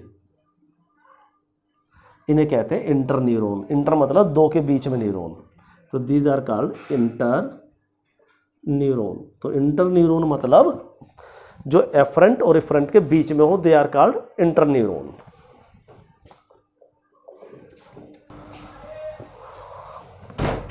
हाँ जी, दीज आर इंटर न्यूरॉन। तो this is the diagram that is representing the reflex action. देखो ध्यान से, क्या यही डायग्राम नहीं है, यही डायग्राम है, diagrammatic representation of reflex action. जो knee jerk reflex, knee jerk यानी कि घुटने पर झटका महसूस होगा आपको इससे, तो ये डायग्राम बनाना है। नंबर 1, हू बहू 322 से जू का त्यू लिख देना, ये पूरा लिख देना, और ये डायग्राम फिर बना देना, दोबारा बना देना कहना मान करके। तो और ये सेंस ऑर्गन हमारी कोर्स में है ही नहीं, तो अगली क्लास में हम शुरू करेंगे लोकोमोशन। 2 क्लास का भी नहीं है, वो छोटा सा है, उसका भी थोड़ा सा पोर्शन बचा है, लेकिन पहले इसे लिख देते हैं। ये पेज नंबर 322 से आपको रिटर्न वर्क करना है, ठीक है, और ये डायग्राम भी बनाना है 21.5 सेम पेज पर। तो प्लीज़ बच्चों ज़रूर इस काम को कर लेना, आपसे रिक्वेस्ट है बस एक। आज ज़्यादा काम नहीं दिया, आपने कहा ज़्यादा, एक ब्रेन का दिया डायग्राम, एक स्पाइनल कॉर्ड लिखना है और दोबारा बना लेना है, बस इतना सा काम कर लेना, वरना आप अच्छे बच्चे हैं, कहना मानेंगे ही, मुलाकात होगी अगली क्लास में, तब तक नमस्कार।